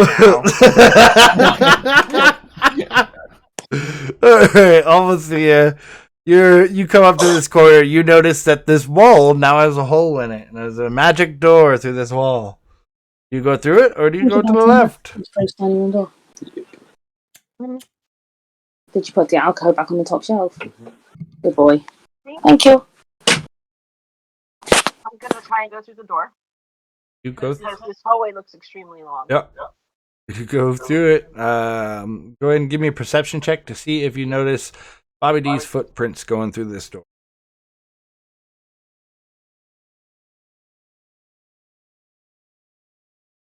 I just want to find. There we go. 8.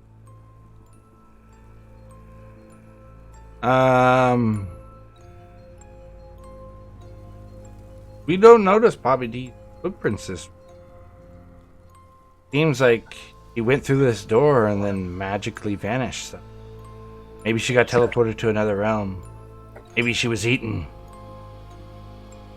But because she rolled a 24 stealth, your 8 perception, you can't find her.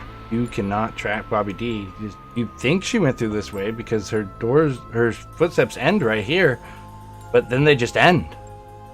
But you do see the kobold end. You see Nugs' tracks. Someone has drugged Nugs through here.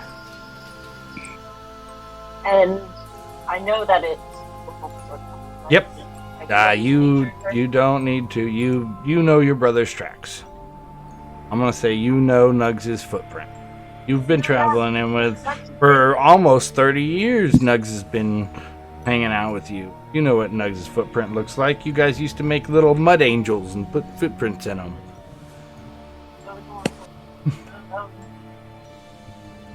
It's Nugs. Nugs has been through here.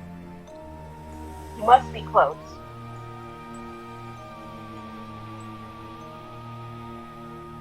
Got 5, 10, 15, 20, 25. You can make it up to that first corner there. Let's do that. Make it all the way up to that corner, and you notice it just keeps winding around. You don't know how long these are. It seems very intricate for a kobold cave. You've never seen anything as intricate before. Then we go to this Geodude. He's going to go ahead and take off that defensive position. 5, 10, 15, 20. Oh, just barely reaches you there. He's going to go ahead and try and tackle. 20. That's a hit on a Nightlock. But I'm pretty sure he's just going to tickle you here. Yeah, that's a 5 damage. He kind of just slaps you a little bit more on the face there. Getting tired of being slapped by a Geodude. That's 2 slaps right in the face from 2 different Geodudes. What have you done to piss off the Geodude lords here? I missed him point blank and fucking twice. Back around to Crust. Then we got Bobby D and then Knight. Let's take a little. Oh, Crust, you got your turn planned? If I not, was gonna have to say, take a Bobby D. We already switched up the rotation a little bit. I'm fine with her going first. Okay. So does Bobby D want to act, or shall we take a little leg stretch break? Good with whatever. Whatever. Well, if you got an action there, Bobby D, you saw a Geodude pass by over towards Nightlock. You managed to severely injure that last one. You don't see why. I'll take a shot at him. All right. Take a shot at that guy. Longbow, 26 hit. 7 damage. That's a good chunk out of his HP there. You bury another arrow deep into the fletching. What happened to your bow? Is something? It is crazy today. It is crazy. You are just burying these arrows as deep as you can into these things. It's almost like you're shooting at gelatinous things instead of rocks for some reason. And you still have your movement, so you could move towards it, or you notice the Bulbasaur tracks are off to the right. I'll follow the tracks. Right. 10, 50, 20, 25, 30. Actually, as you turn that, before you give me a perception check, if you notice this guy here at the end of the tunnel. Give me it with advantage, so you can roll it twice. Oh yeah, you notice this guy right here. Hold on. Boop, boop, boop. As you turn the corner, you notice a kobold at the end of this tunnel. It sort of looks like a giant lizard man with horns standing at the end of this tunnel, kind of just almost at attention, like he's guarding something. You want to move towards him? If so, I'm going to ask for a stealth check. Otherwise, if you're going to stay at distance from him, you're good. Yeah, move towards him. He notices clumsily. How close are you going to get towards him? Just out of his eyesight, but close. Well, he's got 30 feet of dark vision. Kobold. One square.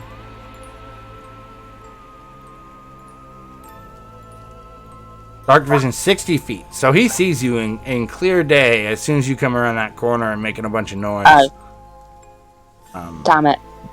So we're going to go and roll him in here. Oh! He's going to go behind everything. He rolled a nat 1 for his initiative. That was not great. So you've already used your attack, and do you want to move closer to him now, or stay at distance before the end of your turn? I'll stay at distance now. Stay at distance? Alright. You just come around that corner, you kicked a rock, and it made a noise that kind of startled him. He seems very afraid. Like he's probably not the strongest kobold around. They kind of just shoved him at this door because they didn't want to do that job. And then we're gonna go to Crust and then Nightlock. I really do have to pee, so I will be right back. I'm gonna pee and then smoke the cigarette. Okay. Should I put it on and be right back, or you guys want to entertain stream? Hun, do you want to open a pack? I forgot about that. You can do packs. Little peek behind my sheet right here. You can open the pack right there. Ugh.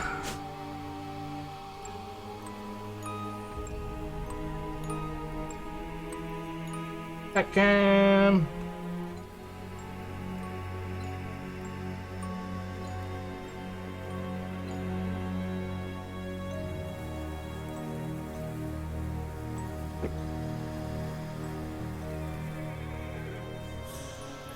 I don't know what's going on with the pack cam. You're gonna have to read.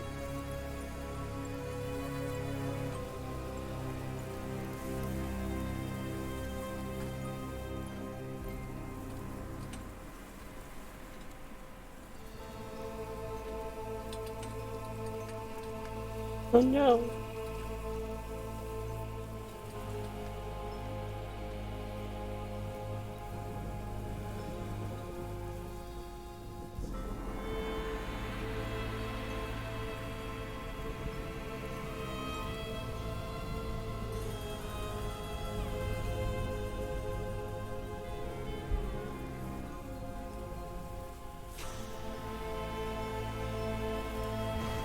Move it in front of the. Or just move the screen.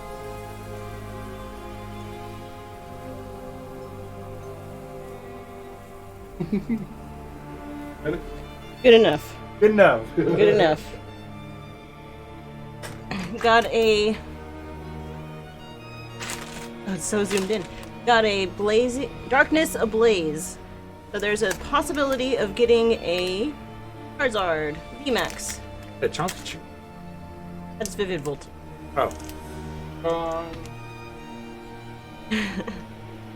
So, we're gonna do energy guesses. I'm not wearing my headphones.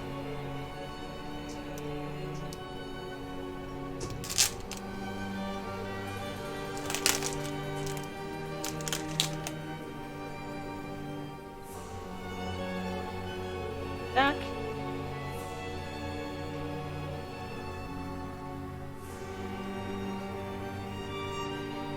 Alrighty. Energy reveal. 3, 2, 1. Psychic. Psychic energy. Dubrava. Corvisquire. Rose. Dino. Jigglypuff! Get Jiggle. Dunsparce. Ew. Link. Marini. The Corsola is in the background. Reverse Hollow Tauros. Ew! An Eternatus VMAX. Let's go. I think we just got this card the other day. Eternatus VMAX. That is great pull right there. We actually have the gold, black Eternatus VMAX as well.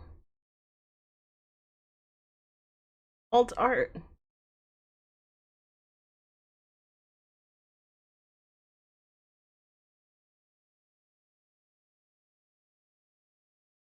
Hey!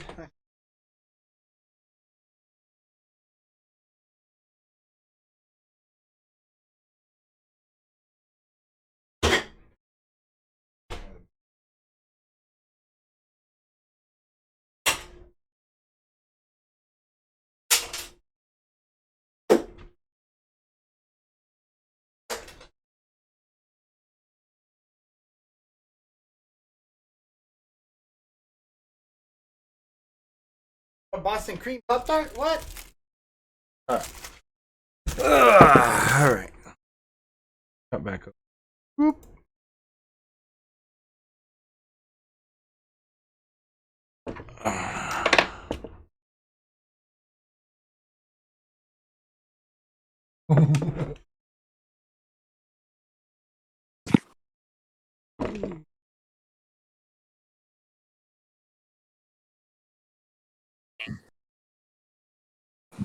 Bumble.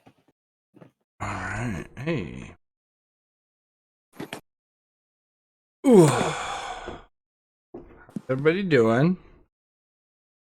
A lot better after the Eternatus. I really needed to pull something good like that today. We left off on Crust, right? Mm-hmm. All right, So- Crust. I just take a small movement first, and then just to poke fun, I go ahead and do this instead. And I'm the first one to hit a target, not the sharpshooter. Where did you leave that salt bag? You just ran it in my wound. Just saying. And it's at 11. You know what I Oh realized? my fucking god! How much? It had 11 HP. You kill it. Describe your kill. How do you kill this Geodude here with your light crossbow? I don't know. I hit it in the eye, and then blood just drips down the stone. Let's go dark with it. So you shoot this crossbow. It lands in its eye as it's looking at Nightlock and buries itself in as it drips and falls to the ground. Nightlock, you see this. Two arrows have lodged into this Geodude as it falls dead in front of you. This is twice now as I look down at my feet and say, God damn it. It's not my day. Don't trust me with nothing, apparently. I can't shoot for shit, guys. And then I move, what is that, 10 feet? So I technically have 20 feet more. Oh? Is diagonal 5 feet? Yep. So 10, 20. And that is my turn. Alright, and then... Nightlock, your turn. I'm just gonna patiently kind of move. 1, 2, 6. I'm gonna stay right here. This dude's gonna see us regardless. I mean, you could stealth up behind her if you want to roll a stealth check. See if it doesn't see you and just her.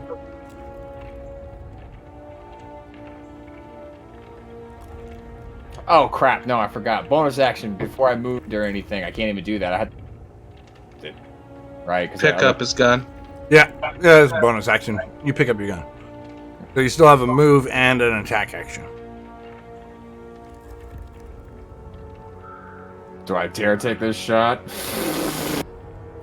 I mean, you can. Bye, Bobby. Bye. Thanks. Oh my god. Go for it. 17 hits. That hits a kobold. Roll damage. Oh, you kill it. How do you kill this thing? How do you kill it? Describe your kill. To redeem myself, I shoot this thing square in the eye through its skull, and it falls and hits the ground. Lifelessly. Dead. Its lifeless body slumps as you hit it right between the eyes, making it crumple upon itself as you fire over Bobby D's shoulder. Not a sharpshooter, my ass. And you guys are out of combat now. Die. So you can move freely as you see fit. I move over here and make a gesture. Oh, look, you finally shot something. Thanks. Romathea, you come up on the party at this intersection. Everybody's all gathered together. As down this hallway, there's off to your right, you notice a dead kobold just slumped over. How do you guys want to proceed from here? like to make a perception check to see if anything is past it. I probably have to move up here first. Perception. That button.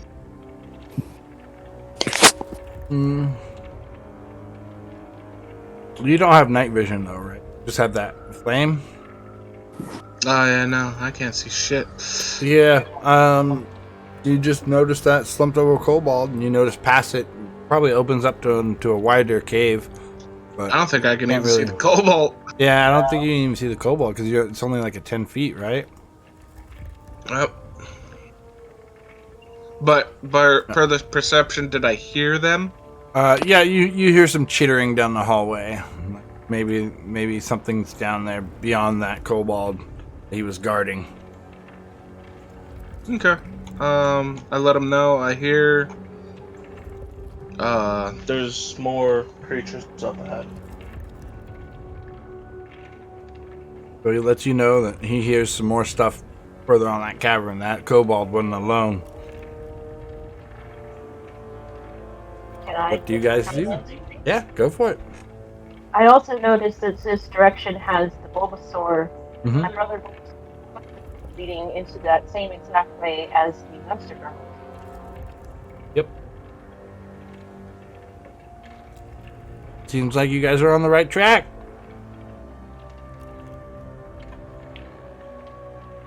What do you guys do from here? Well, I ain't leading since I'm blind as shit. I can see up to about here. Yeah, he is the blindest one of you. Cave, right? Okay. So That's just because I have my That's shit just all because he's lit up. human.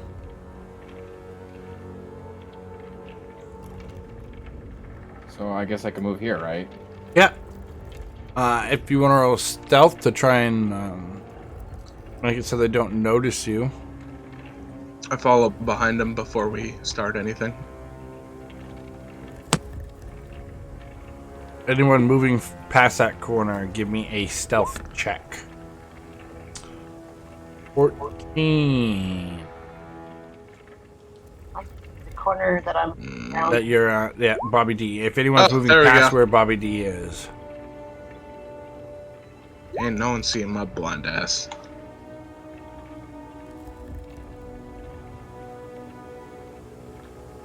I really kick it into gear because I know Bulbasaur's close.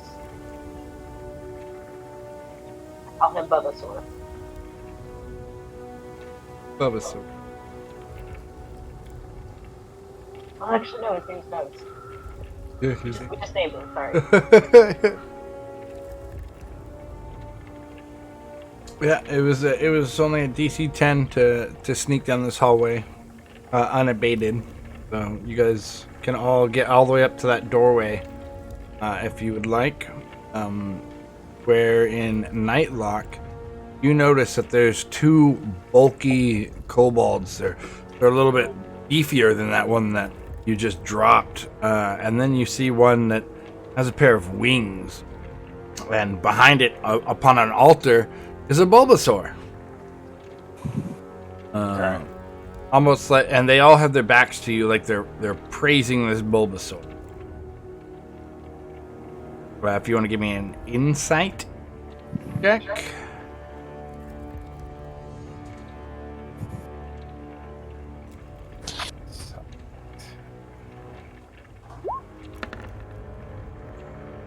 Yeah, it looks like they're getting ready to sacrifice this Bulbasaur.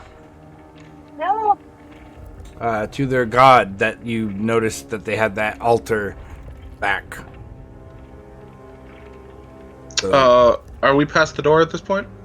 Or we no, you still guys in are the right. hallway? You guys are right up on that door. Okay.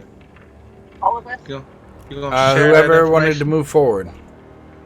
Okay, so the Bulbasaur, from what my analysis check is, they look like they're about to sacrifice the Bulbasaur.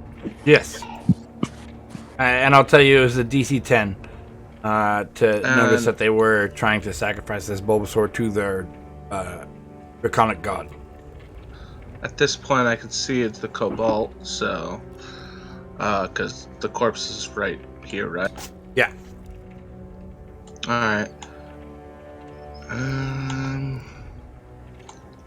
I do speak Draconic, so whenever I get up there, I can speak to them, but I can't see where the fuck they're at. So I tell them that. I can try to speak and try to de-escalate the issue. You notice that they have a couple of torches that light up kind of this area. So I could see them. Yeah. Alright.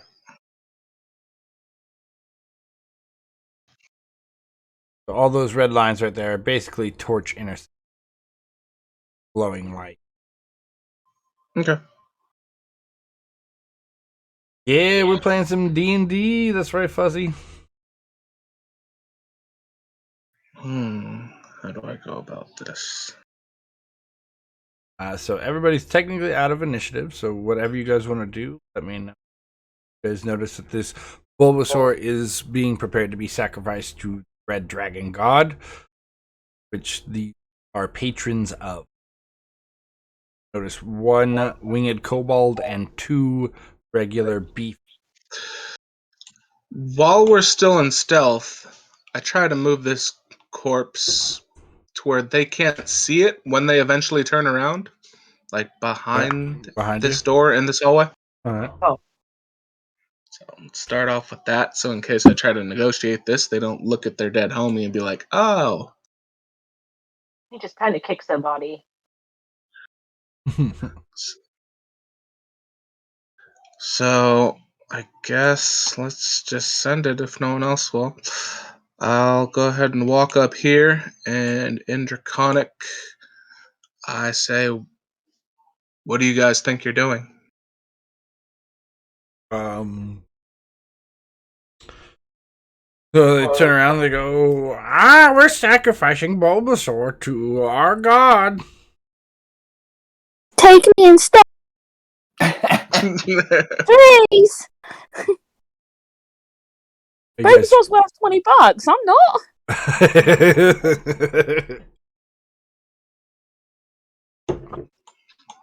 Do you want to give me a persuasion check to not sacrifice Bulbasaur, or what's the plan? Yeah. I'll just go ahead and say, how about no?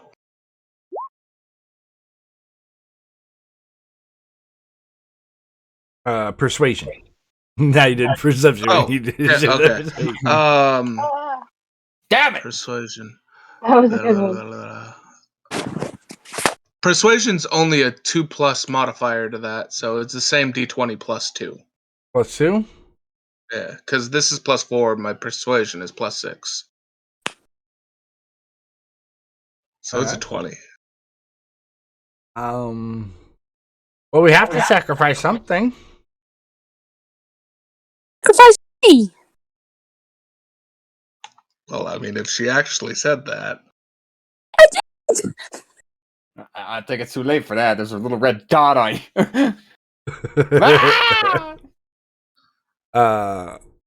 So did you come up into the room with them, or are you just shouting that down the hallway? No, absolutely. I'd acrobatically come up because I'm super skilled like that. Alright. And I'm diving right into where Bulbasaur is. If my button works. Or should do it twice now. I'm gonna do that. Alright, so before I say that, do you do anything, Bobby? You can get right up in here, right in between them, or she can go to the left here with her acrobatics. Yes! You want to go right up in between them? No, I'm going right up to Bulbasaur. I'm putting myself between them and Bulbasaur. It's take me, don't take him. You'll fall just 5-10 feet short. Damn it! Yeah. 5, 10, 15, 20, 21, 30. Yeah. I intimidate them from back here then. Yeah. Alright, roll me an intimidate. 16. I mean, they were persuaded to sacrifice something, not Bulbasaur. And their intimidation. Let's roll. Can I use sleight of hand? Sacrifice one of them. Can we use sleight of hand and put in our Zubat from earlier and replace Bulbasaur with Zubat? There you go. I have sleight of hand. I'm just I saying. do. You convinced one of them to be your friend. Just convince him to come into this room. I mean, your intimidation. Bulbasaur with Zubat. Your intimidation does work. I'll never notice. On that one, on this guy on the left, you intimidate him. Guy on the right is shaking in his boots. This back one, not so intimidated. So the winged one. So between my persuasion and her intimidation, I say, how about we sacrifice one of these smaller ones? Can we get some history as to why they want to sacrifice him? Yeah.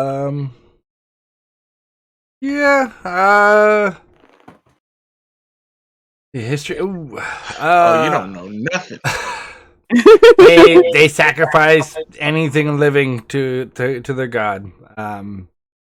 They like grass things. They like setting grass things on fire for their fire god. I need to know what their religion is. Their religion. Yeah, G, come on. Let me pull this up. I actually have it written down. Just have to find the right page. Right here. Here we go. Their religion is. Nope. They follow God Ilana Firewing. Can I persuade them that god's not real? That their dragon god is that their fire dragon god is not real. Yeah. You can give it a shot. And all this is in vain. 19 persuasion, come on. They kind of look questioning at you when they've seen her with their own eyes. But we've seen our god before. How is she not real? I'm very persuasive. I've got 19 here. Come on. I know. That's what I said. They're asking you, how is she not real when we've seen her? Because she might be real to you, but she's a very small god compared to the bigger gods. And my god would frown down upon you and wipe out your entire race, your entire civilization, if you sacrifice that Bulbasaur.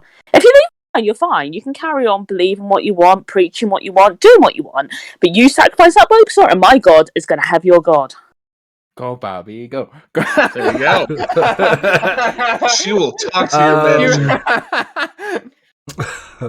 So, well, I mean, if your god's stronger, I mean, we'll pray to your god. What's your god's name? My god's name is G. G? Alright. And they ask you, what does G have them do? G is an all-merciful god. He won't have you sacrifice small innocent Pokemons. He just wants flowers and daisies and delicate things. Okay.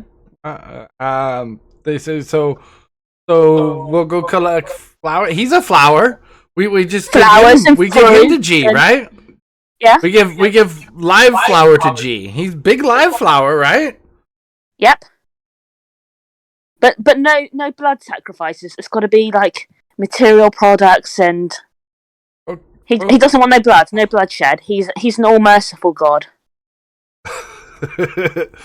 So where do we take flowers to? Where is G altar? Oh, the shrine of G is everywhere. Everywhere. Everywhere. Like, you don't need to be in a set location or set place to worship G. Like, you can leave these on your doorstep. You could leave these by your garden shed if you wanted to. Anywhere. G is all-seeing. G is all-knowing. That is why sacrificing that Bulbasaur is going to get you in trouble, because he sees everything. He knows everything. Okay. So So they say, well, if he's everywhere, do we just let Bulbasaur go everywhere? You definitely let Bulbasaur go back exactly where he wants to be. Okay. Okay, good. I'm glad you're seeing this. I'm glad you're seeing this in my way. Okay was the right answer. Okay, let's just leave it there, and you let Bulbasaur go. And you see them untie Bulbasaur from the altar, and they say, "Go anywhere," as they hold up their arms. So, you guys have freed Bulbasaur. You freed Yes. Nugs. Question: Where are the sheep? You don't notice any sheep in here. Are you asking the kobolds where the sheep are? Yes, because I know they've got something to do with this. Food's in dining cave. You plan to eat my sheep? Excuse me? Plan? You've eaten my sheep. God, G will have you. As you see one burp up a sheep's bone. I asked him Well, if he's still left alive. I suppose we only needed to find out what happened to these sheep. We can go back to the farmer and tell him they've all been eaten. He didn't say bring them back alive. He said what's happened to them. Alright. I asked him if any are left alive. We only eat. Let's see, how many is it? There was 7. There's 8 of them. 6. There's 6 sheep. That night left. What's this about some sheep? We have 1 sheep left. It's midnight snack. Mid-morning snack because we are nocturnal. Are we roasting it? We've come a long way. We've fought a lot of battles. We're all hungry at this point. Normally we eat raw. Kind of wanted it cooked. It's a bit of a deal breaker. Medium rare from the background. No, I'm afraid we're gonna have to fight them and kill them just so we can cook our sheep. Or not.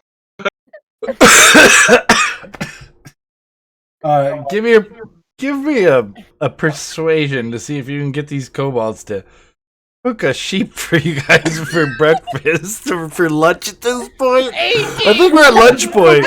Oh my god. Yeah, they rolled a 13. My rotisserie fine? Release the sheep to us. Is rotisserie fine? Rotisserie is absolutely pucker. Okay, we go to cave. We and, go to cave. So yeah, you guys can. Is this them moving or just more of them? This is more of them. You guys are effectively out of combat. You've convinced the leader to rotisserie the last sheep for you guys for lunch and give up Bulbasaur somehow. Very convincing. Let's go. So, Blue, you owe us 10 gold because we have your Bulbasaur now. I'm just saying. Yeah, they did give you the Bulbasaur. And Mama never said let's bring any sheep back. Did we get the other 10 gold from you? And all the people in here now aren't going to fight us because we can share our sheep dinner with them. I'm a little bit nervous to pull out my gold in front of the kobolds. I wonder if I can wait till we're away from the kobolds to give you the 10. I say that's fine, but if you run, you have more problems. I won't run. Oh, do you want to tell them why you won't run? Because you're heading to the town. I mean, we've spoke for all of 5 seconds. I would suggest telling them that your original purpose for heading to the town, while you guys are eating your sheep dinner. This constitutes as a short rest, so you get your grit points back there. Death by Mr. Pink. And you guys can have 1 spell point back. Yeah, you get your spell point back. Any spells that have been spent or arrows that have been lost are recovered. And you guys can have a nice little lunch with kobolds. You didn't see it going that way now, did you? As a DM, you plan for all inevitable. Or not. So, if you guys want to talk over lunch, I'm sure Almathea has some things to tell you guys of why she was heading towards town in the first place. You guys seem pretty strong, and you got Bulbasaur back for her. Maybe she'll tell you why she was originally heading to town. Do I start that now? Or Yeah, right now. we're all going to stand right here? Yeah. Oh, yeah. Well, we're out of combat, so we're just using this background today as you guys are around a campfire, or you guys are in town. I'm not going to make every town a map. Maps are mainly going to be for combats or tricky situations that could erupt into combat. For the most part, everything else is going to be scenery. Every session, I'll have a different backdrop.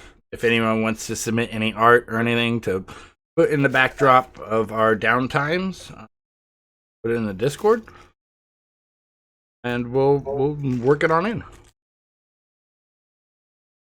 So, I'm going to smoke the cigarette while Almathea tries to convince you guys to come save her grove.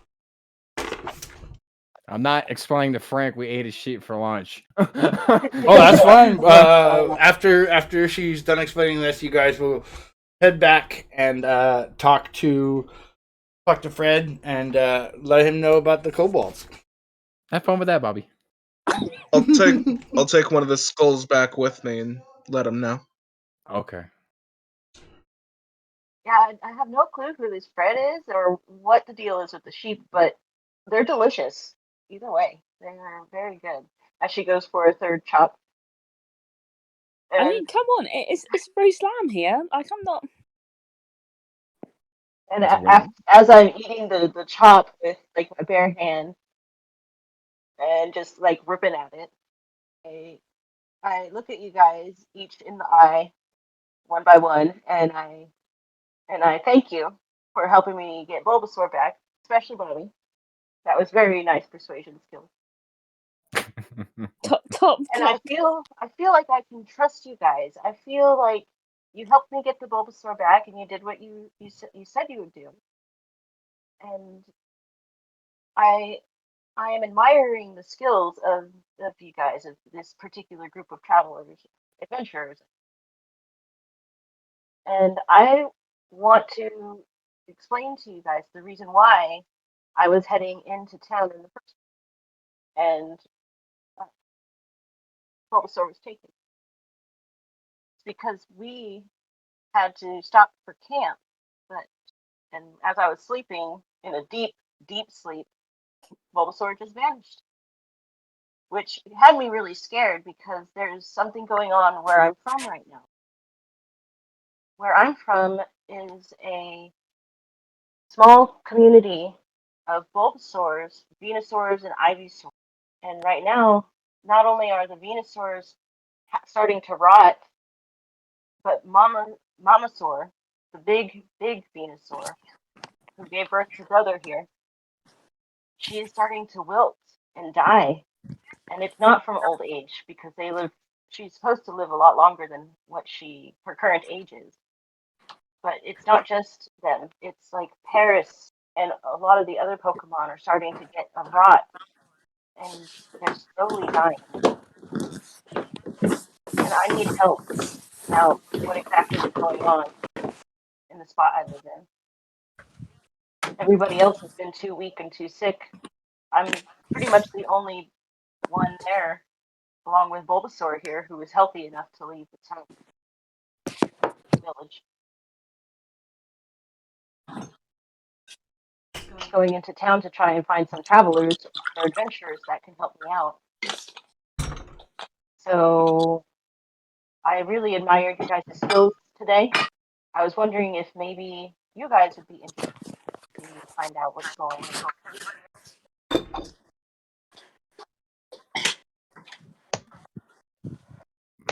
Before accepting or denying, I asked if she has any clues on what could be causing it and what exactly she would expect from us. Hmm. So far, all they know is that the outer-lying citizens of their little village that are just beyond their invisible border are starting to get some sort of plague or rot that's coming upon them, coming from the east. She's a little bit east of here, about 3 days travel to the east is the grove. And then a little bit further east is where the rot is starting to creep in from an old swamp, starting to take over their grove. And she's looking for someone to help find the cause of this rot. This What's isn't in a for normal. us? I tell her with the mission taking at least a few days, the price would definitely be more than this. You guys know that if she goes all the way into town and puts in a guild conscription for this, you know Bronzebeard's going to take his cut, unless you guys circumvent that right here and now. What is the price you are going to pay for this? Price I'm going to pay. Let's see. Do you think Almathea knows the price of gold? What the thing is, or does she just literally offered 20. So. does she just plop down her big bag of 80 gold left in front of him? I thought she had 150. I mean, my character doesn't know this. She had But I thought she had 130, and then so the bag of 110 gold pieces down in front of him. That was all Almathea does. I don't know what the value of this is, but all of this. So she plops down 110 gold, which is you guys would work for at least 2 months to get anywhere close to half of this amount of money. I pick it up, look at Bobby and Nightlock, and I say, looks intriguing to me. What about you two? What do you think?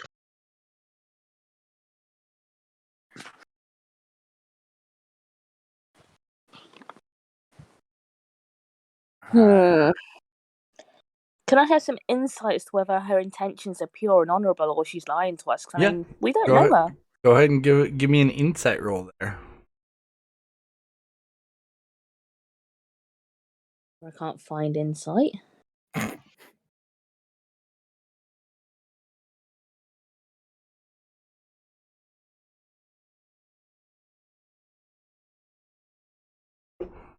It's like in the middle.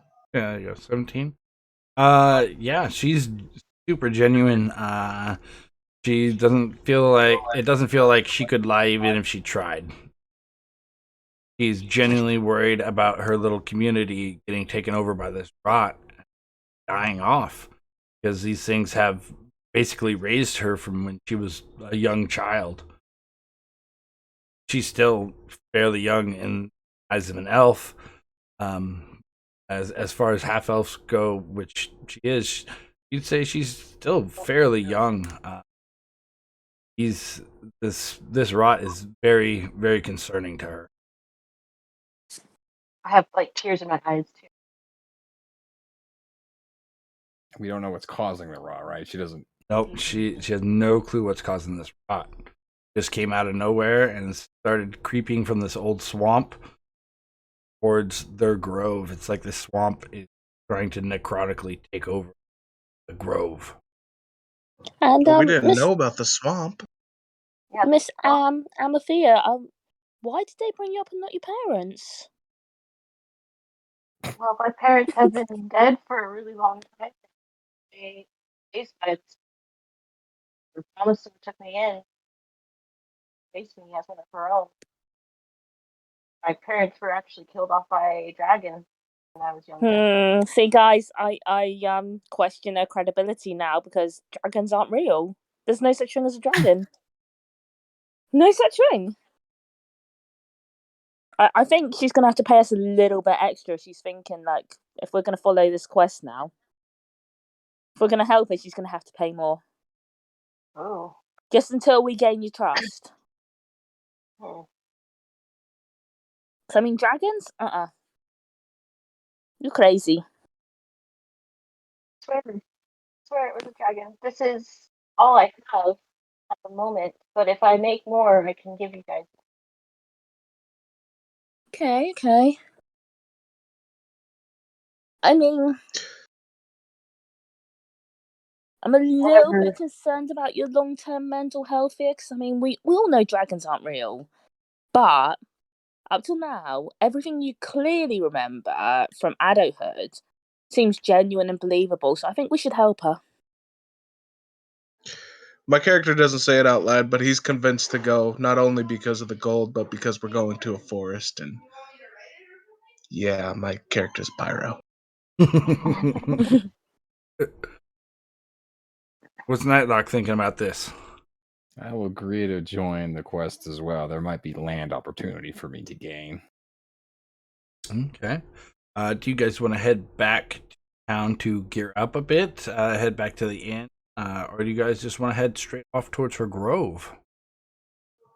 Head back to town to gear up, probably. Yes. We just well, Can we I have just some? did a Can I have some insight on Amathea to see if she's had any like psychiatric tests about her dragon issues? Because I'm still think she's a little bit delusional, so I just need to make sure there's no psychiatric background. Roll me that insight. No, I need some history.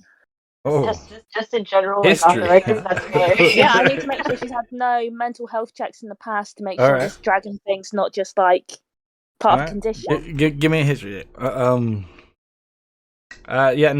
she's not had any mental health counseling. She's lived in the woods, and you think she's probably fucking crazy. She obviously saw something. Okay. Seeing how as I'm a descendant of a dragon, I want to do an insight check on Bobby to see what her deal with dragons is. Can I second that motion? Yep, go for it. Because Nightlock's seen dragons in the wars. He's literally seen dragons fight in wars. I kind of dumbfounded a little. A 12 from Nightlock and a 16 from Crust. I've got deep-rooted trauma. So Nightlock, you think she's just some highfalutin that's really never been out of her city, has probably doesn't believe there's dragons because she'd never seen one in real life for herself. Crust with trauma. That. Trauma. My parents must have gone the same way. It's trauma. I'm about to tell Crust here because it was a DC 15. So Crust notices it. Anytime she starts to say the word dragon, you see her eyes kind of blink yellow. One blinks yellow, one blinks red. Anytime anytime she mentions the word dragon, those blink in her eyes, and she immediately, as soon as she says the word dragon, absolutely refutes any sort of proof that there is sort of a dragon or any sort of dragon. So something's going on, but you don't know exactly what. Can I ask her to say dragon one more time and also do this? Yeah. What does that mean? So he's doing an Arcana check to see if a spell has been cast on you. Yes. With the Arcana, every time she says dragon, you notice magic emanates from her eyes. That she's probably put under some sort of mental hypnosis about dragons. That anytime she tries to think about a dragon, nothing comes to mind. And she's like, "Nah, that's fucking myth. That's not a thing. What are you talking about? You're fucking crazy." No, you're insanity. All of you crazy. Alright, so assuming we're still here, I say, got it. Yeah. It seems like it's about time to go. The winged kobold brings you over. Doggy bag to go? It's a leg of lamb. Yeah, I'll take it to Frank. I take back one of the skulls along with the doggy bag. One of the skulls of the lamb. All right. You guys make your way back to Fred's farm. As we walk up to him, I throw the skull on the ground and say, "No, you found my sheep! Is there any left?" Yep. No, they're all dead. They're all dead? What killed them? kobolds up north. You kill them damn kobolds? I found the sheep's corpse. If you want to deal with them, that's going to be even more. But for now, we settled your quest. Here's your sheep, or what's left Here's of it. dinner. Now give us our 10 gold. And I put an order in for 5. I already paid the guild. You gotta go talk. You gotta go talk to Schmitty for your payment. All right. Then I guess we head back there to collect our payment. They resist.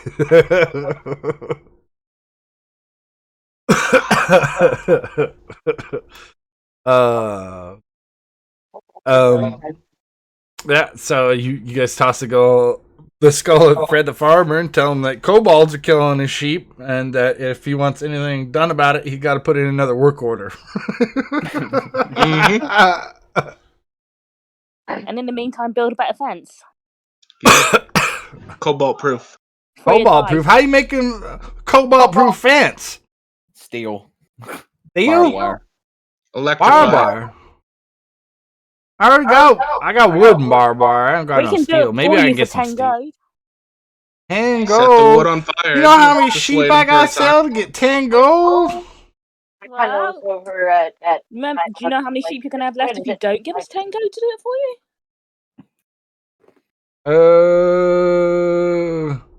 20?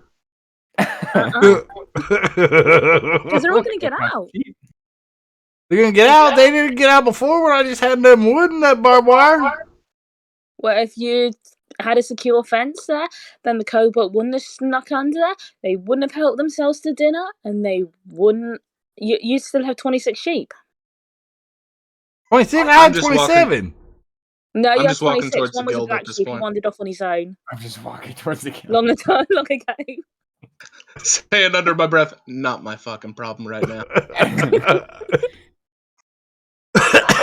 Give me a persuasion check to see if he'll pay you 10 gold. I'm just going to persuade him that like one of his was a black sheep and it wandered off long ago because like he can't count. God damn. He got a 17. He's no, I had 27 sheep, and I think my fence will do just fine. I'll put another work order in and get the work order to kill them kobolds. They're my friends now. I made them dinner. I got a problem. I can't take that. I can't take that order. Well, as far as you know, Fred's gonna fix his fence with his wood and his barbed wire. And tomorrow morning he's gonna go down and put a work order in to kill them kobolds. Even though he said he doesn't have the gold to do that. Yep, pretty much. He's gonna go sell a bunch of sheep. Hopefully, there's still some sheep to sell in the morning.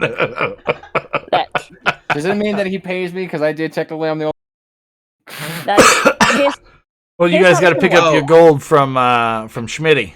Schmitty Bronzebeard. And on the way there, I make sure to collect the other 10 gold. From, me and Farmer Fred here. Me and Farmer Fred. Yeah. We have a deal. As they're having fun.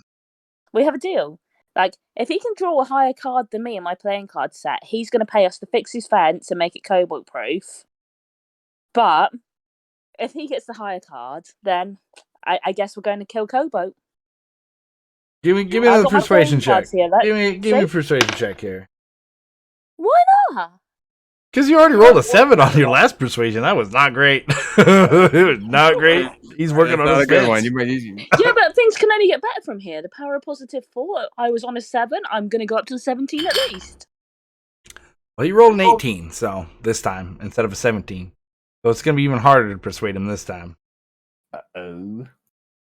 Which is a good thing because I don't want him agreeing to that. Yeah, I don't want to agree to that either. You guys have to go back and fight the kobolds. I don't want to go back and fight the kobolds. The fight. I'm already walking towards the guild. I'm not going back You guys over are there. just going to have to pull me off, then, aren't you? Does anybody pull Bobby D here? Well, she's trying to persuade him to pull a card from the deck. Oh no, I'm collecting money from Amanthea at this point. Oh, Amalthea already gave you guys the gold while you guys were sitting there eating. Well, right, she gave us the whole bag. Yeah. Right.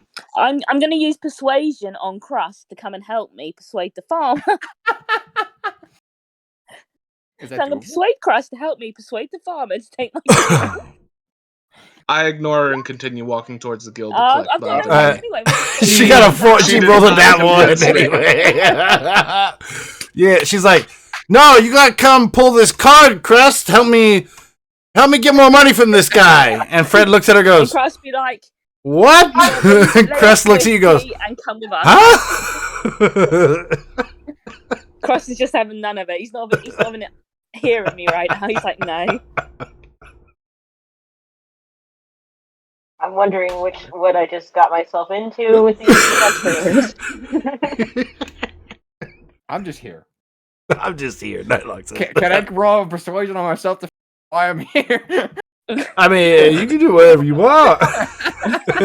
you could try and have some introspectual moments of wondering why the hell you're still in this town. Yeah, you can do that. Persuade her to come with us. 13. And you can literally just be grab her. She's pretty light.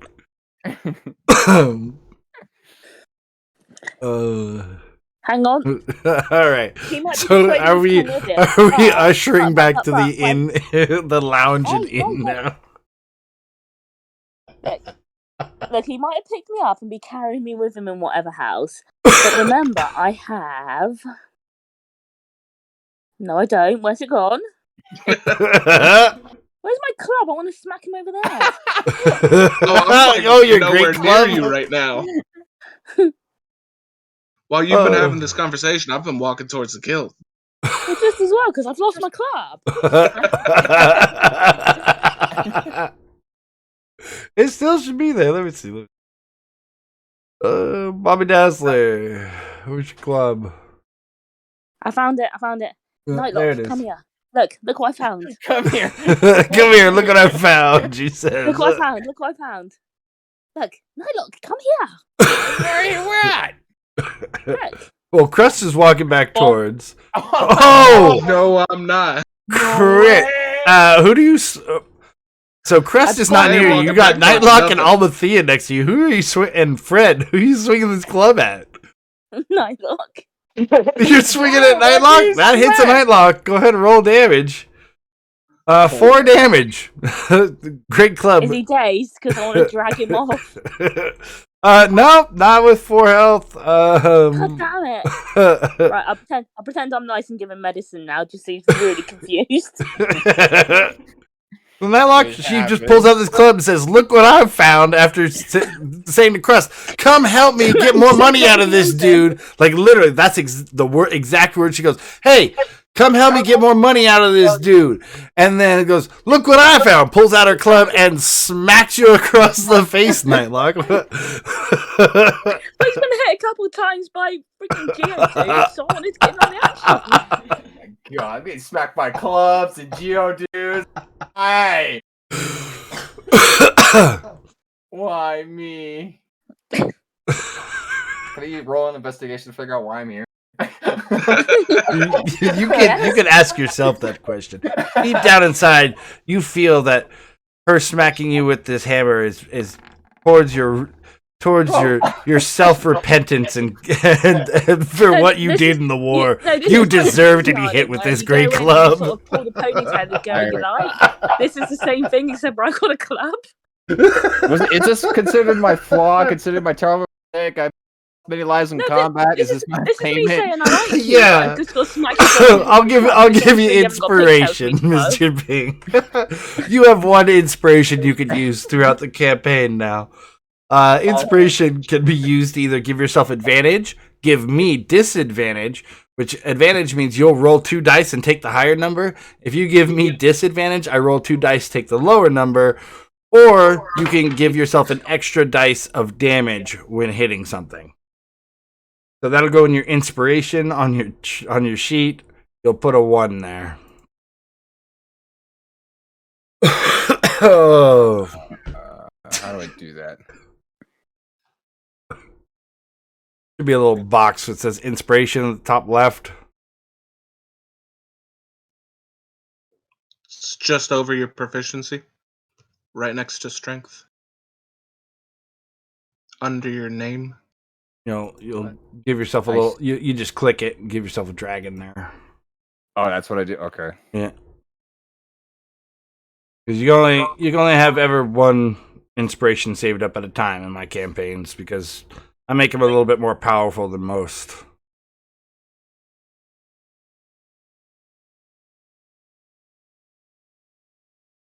So you guys start heading back towards the the lounge and inn. Finally here. As we get back there, I split up the. Well, first we collect the gold from the original mission for 10. Schmitty, eh? As you guys walk into the tavern lounge, you guys notice it's a pretty bustling day. There's actually like 3 tables full today. It's a bit busier than normal, and you see Smitty at his normal table with his seat that's been worn in from his butt cheek imprint, sitting over there playing his harmonica, jamming away as you guys come on in. Crust leads the way in, and you guys all file into his little booth to collect your payments. As you sit down, he goes, did you get that all squared away? You find where the sheep were going? Found the sheep. They were dead. We informed the farmer. That's not good. Now we need our payment. All right. So he pulls out 5 gold from his pouch and pops it onto the table. Here's the 5 gold for you guys. I'm assuming Fred will be in later today. Put in a quest to go kill some kobolds. And you guys are the top crew. If you guys want to take that on tomorrow, you guys are more welcome to. Otherwise, I can pass it off to Jimbo and Jim Bob. Is the paper still in there? It was. Is the paper still in there? The room? Which paper? The one we read this morning that said it was 10 gold? Yeah, I'm sure they started as 10 gold. I feel I'm being shortchanged right now. Me too. That's why I was like, if he's trying to pull one over, or did you just forget the amount? I think I forgot the amount. Okay, yeah, it was 10. Yeah, so he puts 10 on the table. 10 on the table. It was, so yeah, if you guys want to take on that quest tomorrow, I'm sure Fred will be in here. Ask someone to go kill some kobolds. Oof, I don't know if he's gonna have money for that. We have another task we're involved in right now that's not exactly guild business. Oh, I'll talk to you later. All right. Another task. Looks at you guys. The other 3 goes, "Who are you?" Looks at Almathea. I ain't seen you in the guild before. What's your name? Lassie. What's your name, Lass? Where's Nugs? Nugs is She's called Unicorn. sitting right next to you. Oh, okay, on the Nugs is seat. next. I'll be. As they're talking, how much was in the bag of gold? That she had 110. 110 plus the 10 plus the 10 from this mission, so it'd be 140. Yeah. Actually, no, She it gave should you be guys more than that. It should be 150. She gave you the 20, right? And then you got the 10 from this quest, so that's 30, and then plus the 110 that was in her bag, the 140. Yeah, 140. Okay, so as they're talking, I split that into 3 for us to split.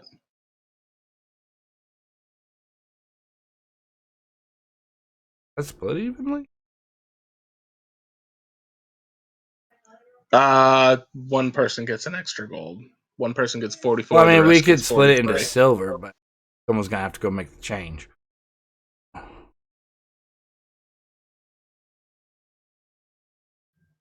We can give it to Bobby for saving my ass. You guys get I mean, you guys get single-handedly 46 save gold both of and them 60 silver each. with my persuasion. Yeah, she can get the extra gold. We'll both get 43. She'll get 44. Make it easy.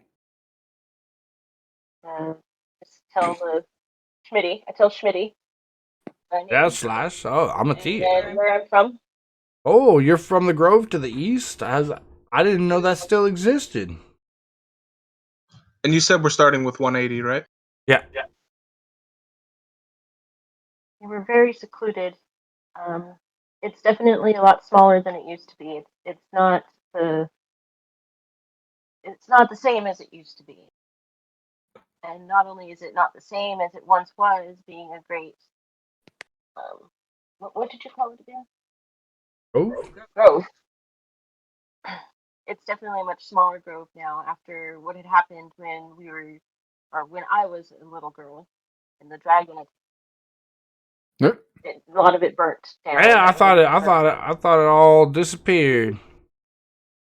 No, it's still there, but it's Ah. it's having its issues again. Again. Rot killing. So have you come to seek the help of the guild? They're part of the guild, right? Yeah. Yes. So you're coming to put in a quest, huh? And he pulls out a pen and paper. No, not exactly. I don't have money for that. But Don't have I enlisted the help of these adventurers. Oh. He looks over at Nightlock and Bobby D still sitting at the table. So she's enlisted you without conscription, huh? Aye, this is true. Confirmed. Quick, knock out Schmitty.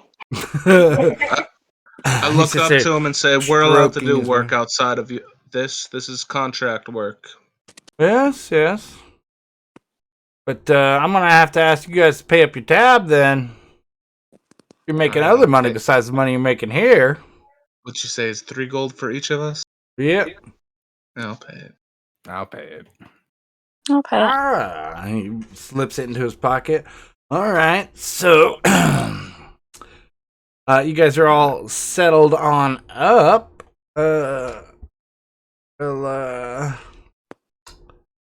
I guess how long are you guys gonna be gone for? How long do you think this thing's gonna take you? I'll put you on hiatus while you guys are gone. We'll tell you when we're back. It'll probably be at least a week. At least a week. All right. So I'll be giving most of the quests to Jimbo and Jim Bob then for the week. They're not the greatest, but damn it, it's all we got while we're. But that's okay. They'll probably die before we come back anyway. We'll be back soon. Don't worry about it. Yeah, they'll have fun with those kobolds. Yep. And you guys know Jimbo and Jim Bob. They're both not real bright, but they're pretty strong. They've worked farm life most of their life, so they're a little bit stronger than the average just human around here. And you know that Jimbo does also have a Machoke in his party, so you think they'll probably be able to clear out those kobolds fine. Yeah, they'll be fine. Maybe. And Jimbo is actually very charismatic for being country bumpkin. Are these guys related to Fred? Are they related to Fred? Fred might be like their third uncle, twice removed through marriage and a consort. So I think those kind of people. All right. Yeah, you kind of came here to get away from those headhunters. Nobody's gonna come to this little podunk town in the middle of nowhere that's got like a port that's got like 2 docks. You're kind of just hiding out, laying low. Does everybody have a player handbook available? If not, you can go to the informations tab and look up items. I believe you can type in like potion there. There's a little eye in a circle. If you want to look up like potions or things that you guys have the cash for to gear up to head on out. They don't have. Tell me they don't have goddamn money value on these things in here.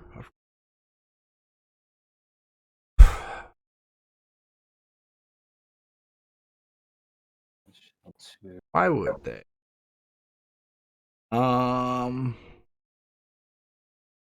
Yes. So as you can imagine, this town is a pretty small town. There is an apothecary if you guys want to actually visit there and talk to the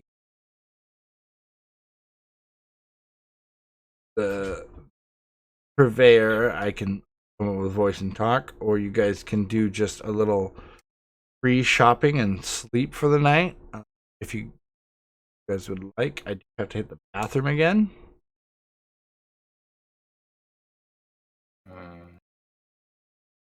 Do we want to take a little leg stretch break right now? Yes. Yeah, sure. While I look over the menu items. Yeah. As long as it's non-magical, you got to think this is a town out of the way. There is an apothecary. He's got, I'll say he's got 5 regular health potions and 6 lesser health potions. Which I think lesser health potions are like 50 gold piece. It doesn't really say health potion. What would it?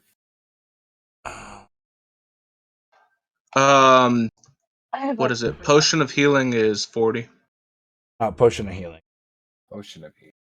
I have a quick question. Yes. So that 150 or 130 gold that I got was strictly from the grove. Yes. Not included in your actual your just money. Oh, you're holding out on us? Yes, she was holding out on you. No one else made a perception to high enough to figure out how much money she actually had.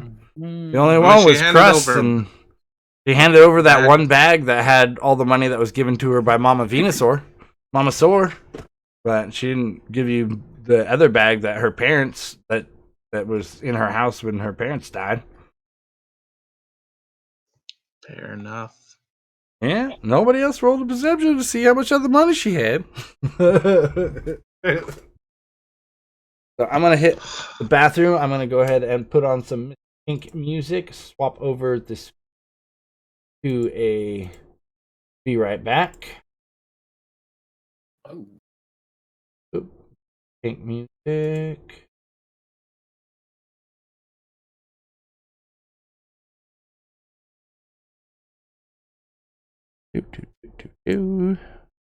So how do we know what price is? I'm gonna post it in chat real quick.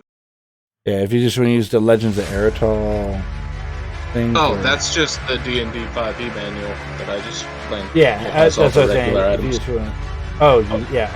put it in. Yeah. Perfect. I'll be right back, guys. I'm trying to figure out what page it's on. I know it's towards the end. Yeah, it's a big manual. Gone through it a little bit on Underway, but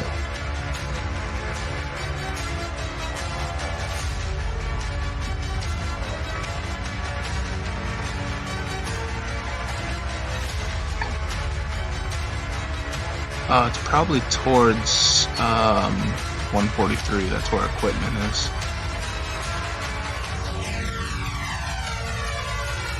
Just about halfway through. If it'll load.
I think it says 50 gold?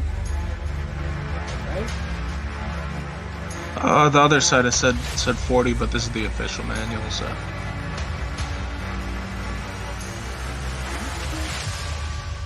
under adventure? Right? Oh. Alright, so armor starts at page 145. See weapons, and I see adventuring gear. So I'm assuming that's what it falls under. We spent the late nights making things right between us. We get fishing tackle for one. Now it's Let's all go! good, babe. Well, that will be, let me close. 'Cause girls like you roll around with guys like me. So now when I come home, I need a girl like you. Yeah, yeah, girls like you love fun and yeah, me too. And I want when I come home, I need a girl like you. Yeah, yeah. You're walking on the head again. Yeah, yeah, yeah. I was looking at the I point. need a girl like you. Yeah, yeah. Yeah, yeah, yeah. Yeah, yeah, yeah. I need a girl like you.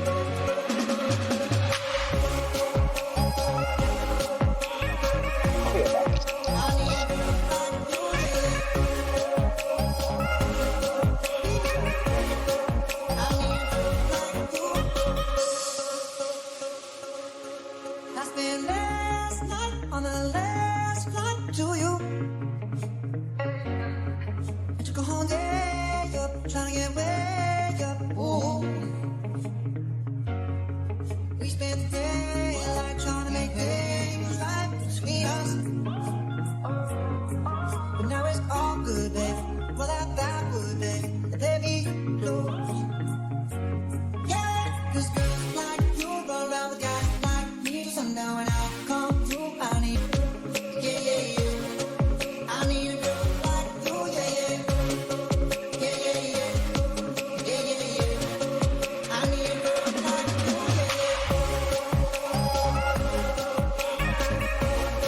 I need a girl like you, yeah, yeah.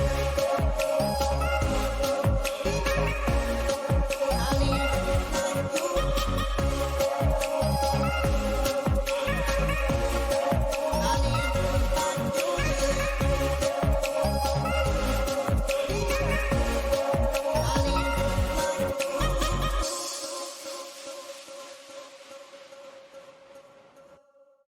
The representative from California has the floor.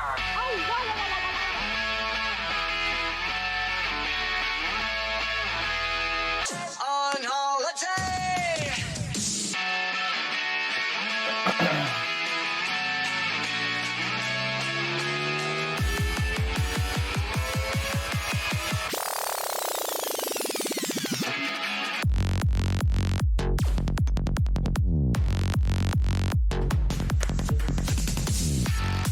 I'm still looking over the thing. I just want to grab some potions. That's it.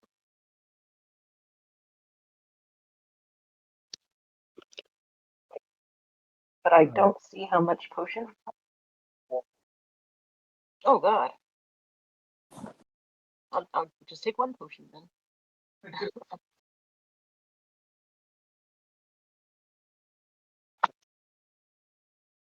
How long are we gonna keep going?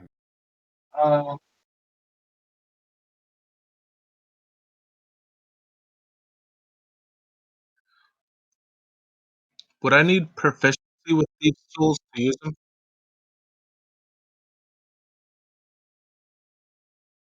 So this is it right here.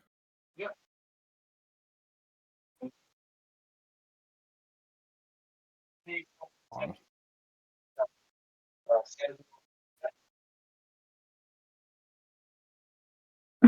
Persuasion's Jesus God.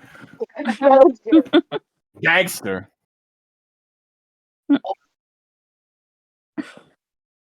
Cheap that you're supposed to. Pretty All good that start. money from Mama Soy. Yep, all that money from Mama Sore. Well, I don't have Nope, you have no concept of what money is. shiny stuff. You want shiny things? You want shiny things? Okay, so how do we go through like with the purchasing and crap? Because I don't know how to. Purchasing, basically just tell me what you want. We'll add it to your character sheet. You'll put it into your bag there, your items. where it says equipment in the center of the page there. Do a plus. You'll just put like potion of healing or whatever you. Wait. Where is this equipment you're talking about? Center of your page below your gold. Oh, items names. Okay. So that's where everything's gonna be. You gotta manually type that in? Yeah.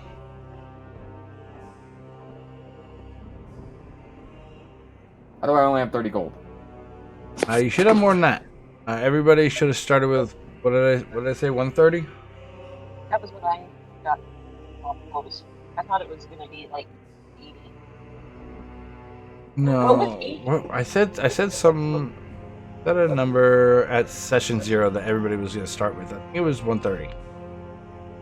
So we have 130 plus the additional that we just made? Yeah, plus the additional you just made.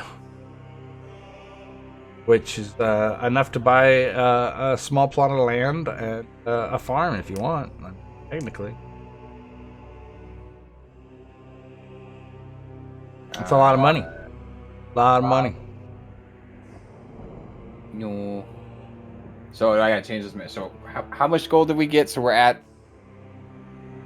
So you got 43 plus that, which basically take the 3 out because of that. So 40 plus 180, I think that's 220. Hold on, let me look at what I have. I haven't. Yeah, 220.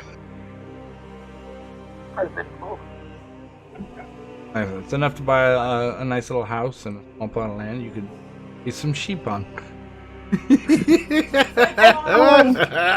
Yeah, because that works out well in this town. Yeah, that sounds like a good idea. I think I'm just gonna buy 2 potions. So how do I do that? Do I go to this thing, or do you got to do that, G? You could do it. Just in your item thing, just put 2, and then potions of healing.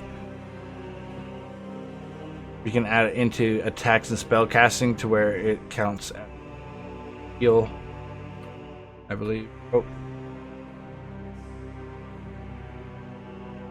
Pretty sure we can add them on in. I think that it's just like 1d6. Right. Oh, whoops. What did I just do? Potion of healing. Yep. Potion of healing, 2d4 plus 2 hit points when you drink it. I can add that into the description. So that would. I have 220s. We're saying they're 40? Yeah, they're 40 each. And he's got a total of 6, so depending on how you want to divide them up between the 4 of you. You got 6 of, and then the lesser heal. I'll do 1. The way it gives a chance for everyone else to get 1. Did not have lesser healing on this? I think the lesser healings are half, and they'll be half price. So it'll be 1d4 plus 1, and those will be 20 apiece. How many potions did he have again? It was, what, 6 and 4 or something? He had 6 healing, and then 4 lesser. Take 1 of each. And also a Thief's Kit, which is 25 gold. So that'll be what, 70 plus 25, so 95. Well within your means.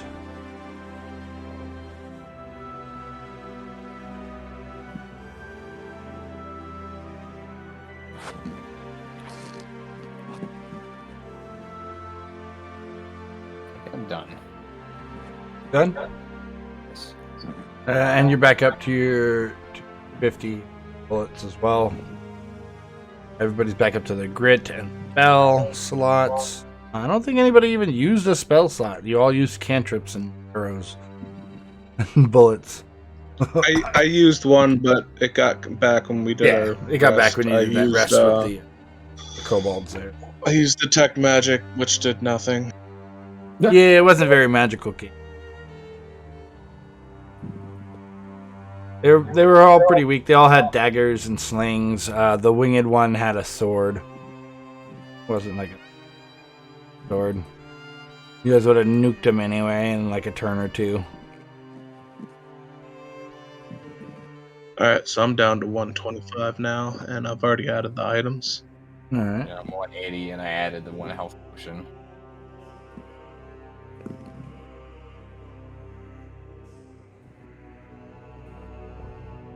Once you guys have concluded your shopping and stuff, you guys wait here for the first night, or do you guys head out into the wilderness for your first?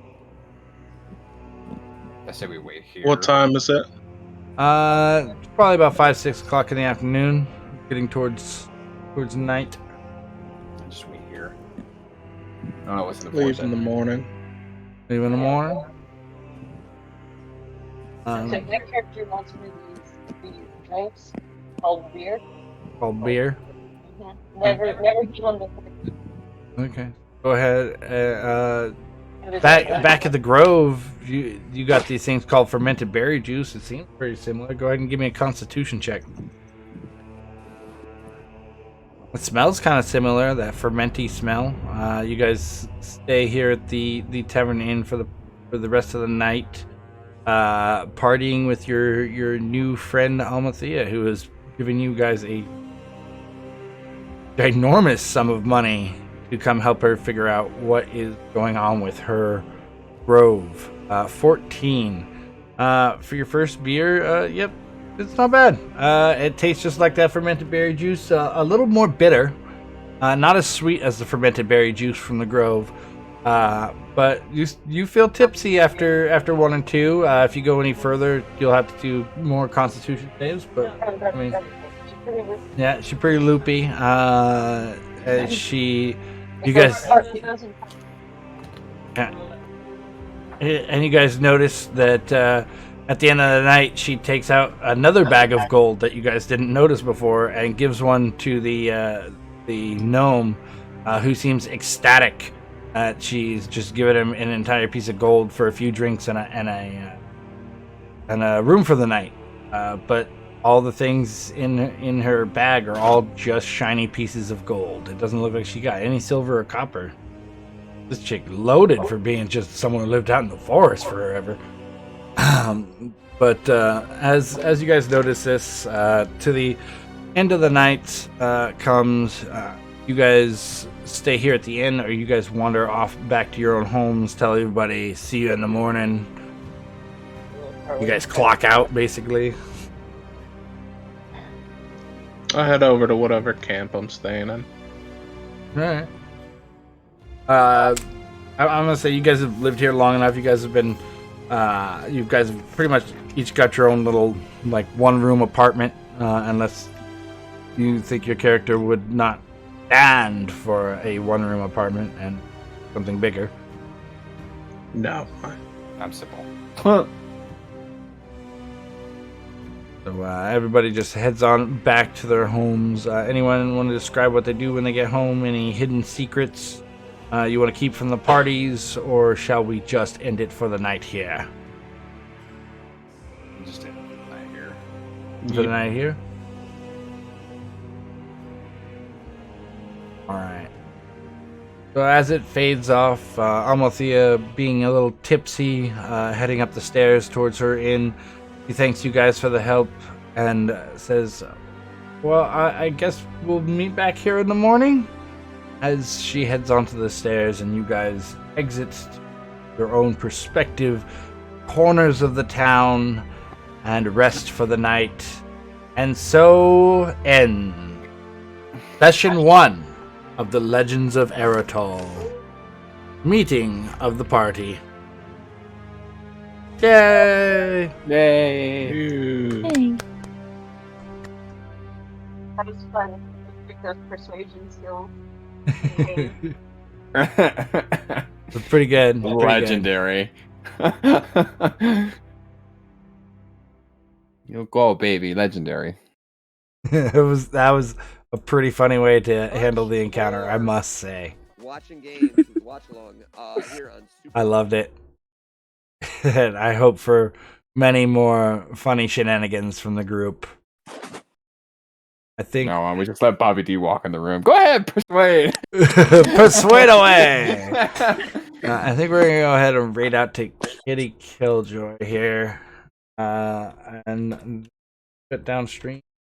Thanks everybody for dropping by, hanging out as we stumbled through our first session of our campaign, and hopefully the first of many to come as we follow along with Bobby D, the Persuader, and her bumbling pack.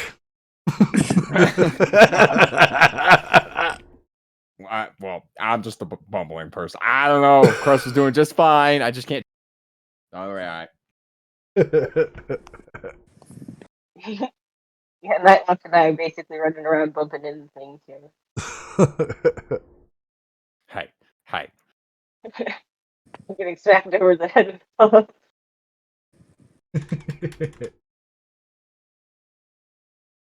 All that right? Yes. All right.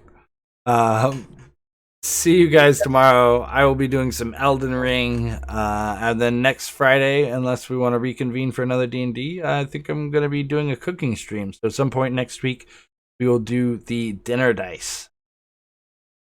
So join us for that. Until then, stay grubbin'.